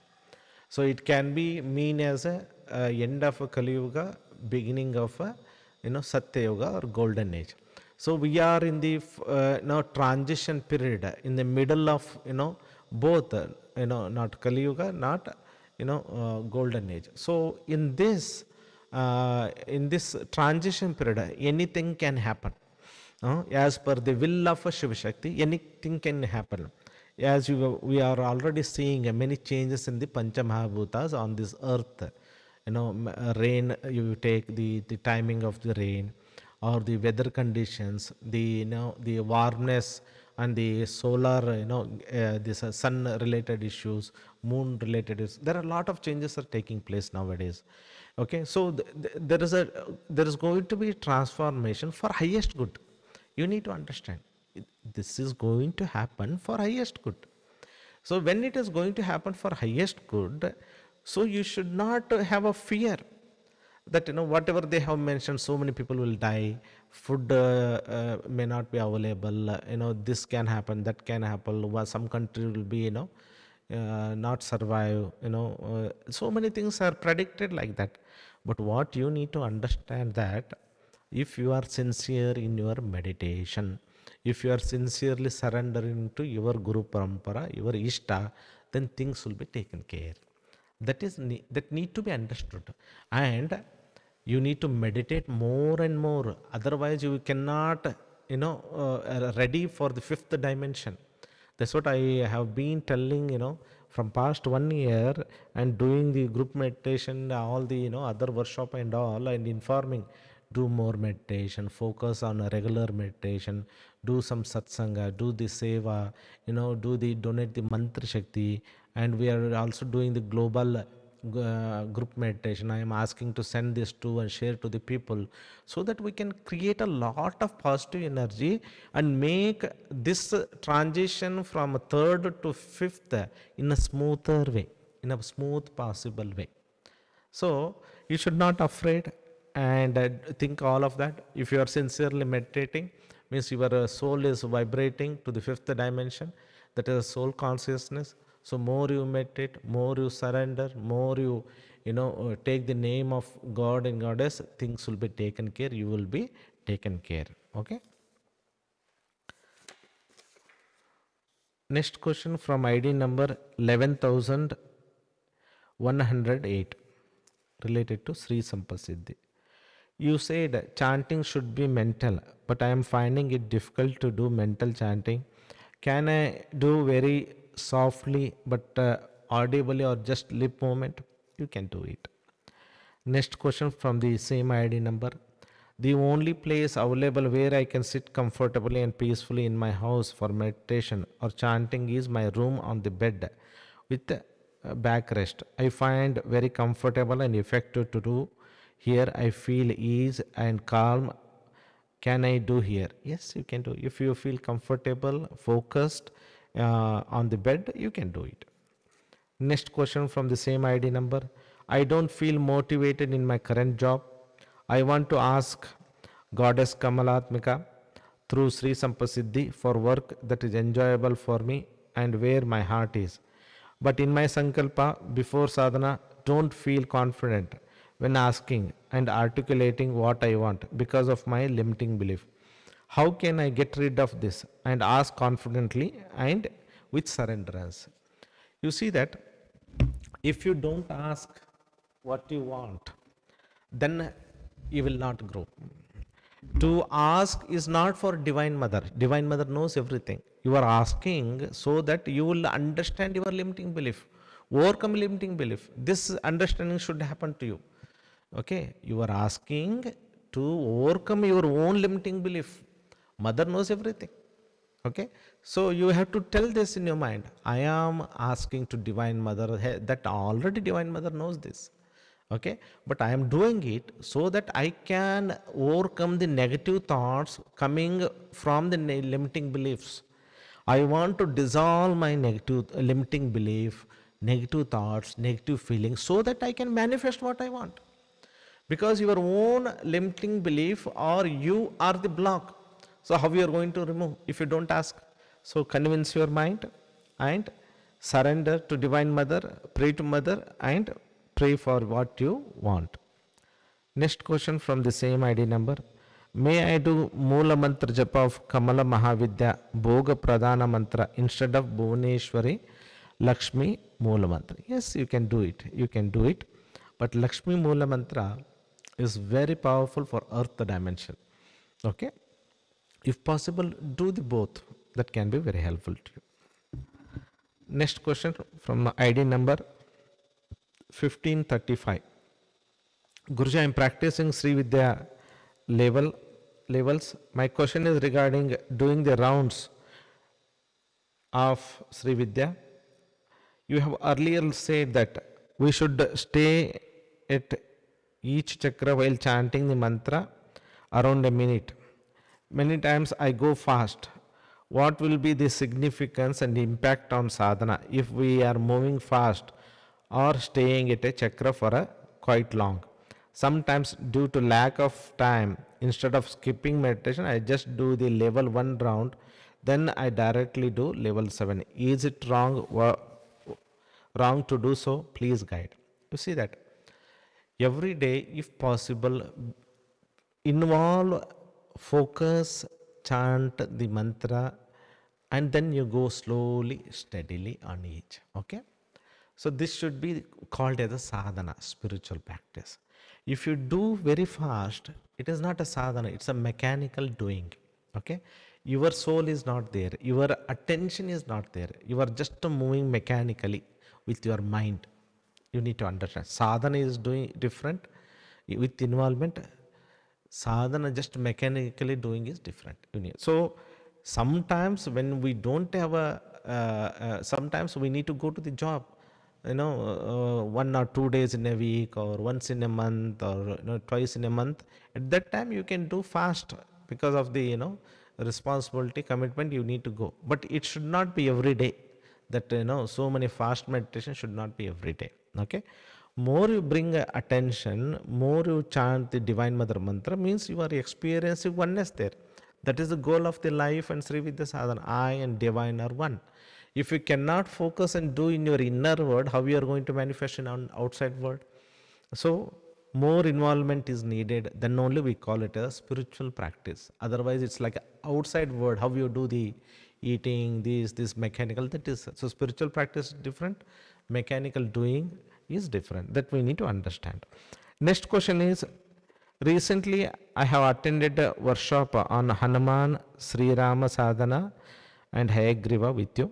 My question is regarding Bajrang Ban, about which you have mentioned in the workshop. What is the ideal time to chant Bajrang Ban and when and how long to use it? What is the significance of chanting any stotra like Bajrang Ban, Khadgamala, 311, 108 times? Does it make a difference how many times we are chanting the above stotra? By taking a Sri Vidya level 1 Diksha, Khadgamala stotra was activated for sadhaka. What is the process to activating Bajrang Ban? Has it been activated by attending Hanuman Sri Rama Sadhana workshop? Please guide. See, I have not initiated Bajrang Ban to all students of this Sri, Hanuman or Sri Rama Sadhana. One of the student asked me the difference between Chalisa, Hanuman Chalisa, Bajrang Ban and other things. So I have explained it. So it is not necessary you do that sadhana, okay, until unless you are facing the problem and you are coming to me for a solution. At that time I advise you to do the Bajrang Ban, then it is you should be able to chant it, okay. That you need to understand. Activating a Bajrang Ban and all of this, it is actually Siddha Stotra. It's already active. But it's very, very powerful stotra. It is a very, very, tamo pradhana. So it is always should be done, with the advice of a master.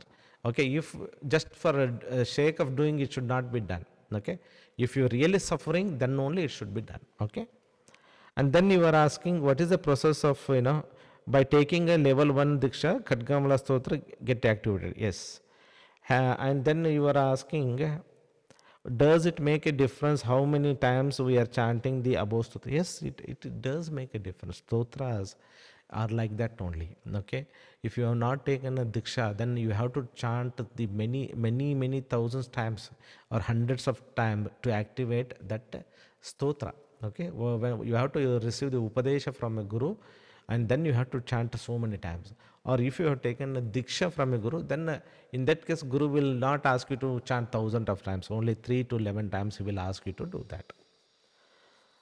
Next question from the same ID number. Occasionally, can we recite Hanuman Aarti and Sri Ram Aarti after Hanumanji and Sri Ramji sadhana? Does doing Hanuman Aarti and Sri Ram Aarti has any significance in sadhana? Please explain the significance of Aarti for various deities. Does it has any spiritual song, or it is just a devotional song, just like other bhajans, other devotional song? Please guide on this aspect. You see that Aarti. So whenever we do the Aarti, what we light a lamp, okay, whether it's a ghee, batti, we light it, or camphor we take, and then we rotate in a clockwise direction around the deity. Why we do the puja. After the puja, we want to receive the phala of the puja. We want to receive the blessing from divine. How it is possible to receive for a normal person if he is not a sadhak? For them, this Aarti is designed. You rotate a clockwise direction with the Aarti. Then what happens when you do the clockwise direction? The energy from deity coming to a person who is doing the Aarti. Okay? So you are getting energized by the grace of Mother. But if you do with devotion, then you surrender better, receive the energy better. So in Aarati, we try to sing with devotion and love, so that we surrender, receive the energy from the deity, and dissolve all the negative karmas, negative energies, or any problem related energy that we have been praying to divine, and lift ourselves, solve our problem. That is the main thing why we want to do the Aarati for the lay person. Okay. Or if you have done, if you are a sadhaka, you are on the path of self-realization, what it means? You are lighting a lamp and offering to Divine Mother. You are telling that, Divine Mother, please awaken my soul to the truth consciousness, or light my soul, remove the ignorance. Okay. So that is also as you go to a higher level, is a symbolic prayer to Divine Mother to awaken us to the truth consciousness. Okay. So this Aarti can be done with a stotra, devotional song, even with the Moola mantra also you can do the Aarti. Okay. Mentally you can chant and do the Aarti. That we can do. Here in our center you see that for the Divine Mother Lalitambika we say Sri Mata Lalitambika Raja Rajeshwar Mahatripura Sundari Charna Mama. With that Aarti we do. For Tirumalaji, Om Mulanje Nama Om, and with the Tirumala Shiva mantra, Om Shivaya Nama. With that complete mantra, we do the Aarti. Okay. So, according to your, this need, your level, the Aarti energy works for you. Next question from ID number 1399. Guruji, can you please explain what is karma? Where is it in our subtle bodies? How does it operate and affect us? And how does Sri Vidya Sadhana relieve us from it? And how is it different from sin? I think you are asking a question where I have to conduct a complete workshop. So I don't know how to explain. Very simple way I can say, karma is in the form, it is an energy. Whether it's your positive actions and intentions stored in the form of energy of this life or past life. So this energy there in your subtle body, okay, whether it's especially in the chakras and energy body, astral body, mental body, and soul body. But a root of this all these karmas, the memory pattern is in a causal body, okay, but it is not, but extension of that energy will be there in your different bodies plus memories of the cells and in your spine. So karma is there everywhere. Even the aura of the person is also holding the karmic impression, psychic impression of this life. Past life, it is most of the time it is a causal body or chakras and in this. That's one thing our understanding. So karma is your action outside, also inside. Action outside means what you are doing with the bodily activities. Okay. Inside means your thoughts, your feeling, belief, intentions are your inner karmas. Together done in this life and past life, both are called karmas. And then you are asking, where is it in our, almost all subtle bodies have a karmas. How does it operate and affect us? And how does Sri Vidya, see, we have a soul agenda for this life. So we have a special life lessons to learn. According to that, different type of karmas will come, different type of problems will come, different lessons will be there. So all this karma, whether it's a positive or negative in our chakras or in our subtle body, when I bring the Divine Mother mantra after Diksha to these energy centers, okay, according to universal law of energy replacement, higher energy replaces the lower energy. Then what happens? The Divine Mother mantra, sound form of Divine Mother start entering our consciousness. These chakras represent different level of consciousness, different level of existence.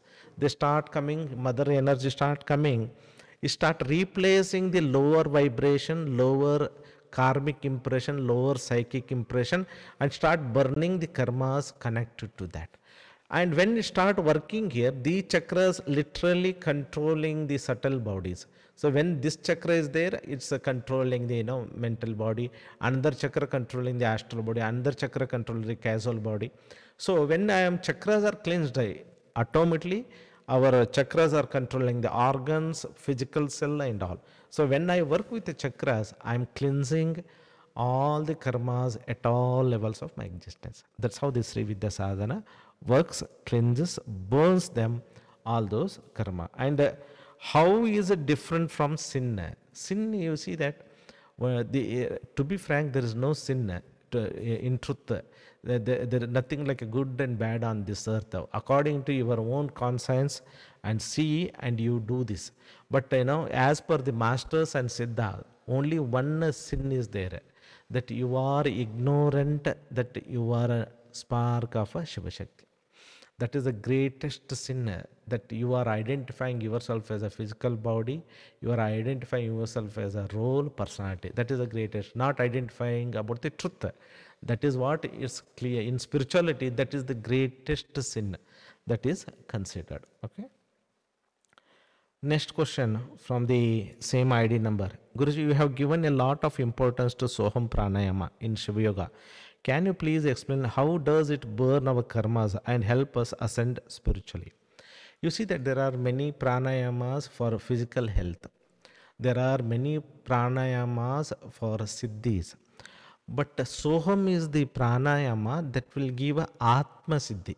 Atma Siddhi means you, by doing Soham, you make a transition from body consciousness to mind, mind to soul consciousness.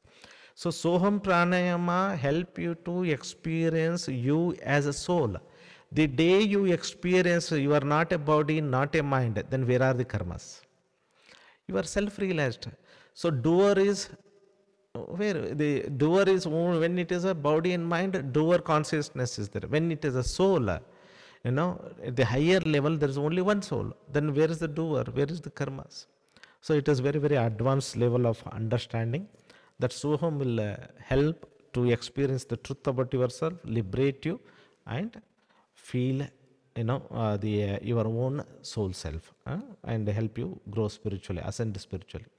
Next question from ID number 10,390. In Mahavara Sadhana, we have to chant the mantra from Mooladhara to Sahasrara only once and then go to Moola mantra 9 times. Is it right? Yes, you are right. Just wanted to confirm. Kindly correct if I am wrong. No, you are right. You are following right protocol, right procedure. Second question from the same ID number. With Mahavaraya sadhana, I can see rapid changes in my life. All unwanted people, things have been eliminated, and she makes me to do sadhana every day regularly. Truly blessed with this. I can even feel she walks with me and holds my hand. Her presence is extremely strong. Guruji, what more can we do to excel in Mahavaraya sadhana?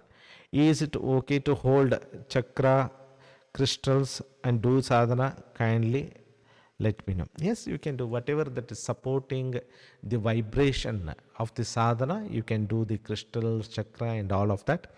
To intensify Mahavaraya sadhana, do Havan of the Mahavarahi and keep on chanting her mantra, and try to devotionally sing to her, visualize to her, communicate with her every day, sit in front of her and communicate with her as if she is there. And if you start doing her, bringing her in your waking state, you will see her having a darshana and walking with you all the time. Next question from the same ID number. Sadhguru, what is the difference between Sri Vidya and Das Mahavidya sadhana? Kindly explain.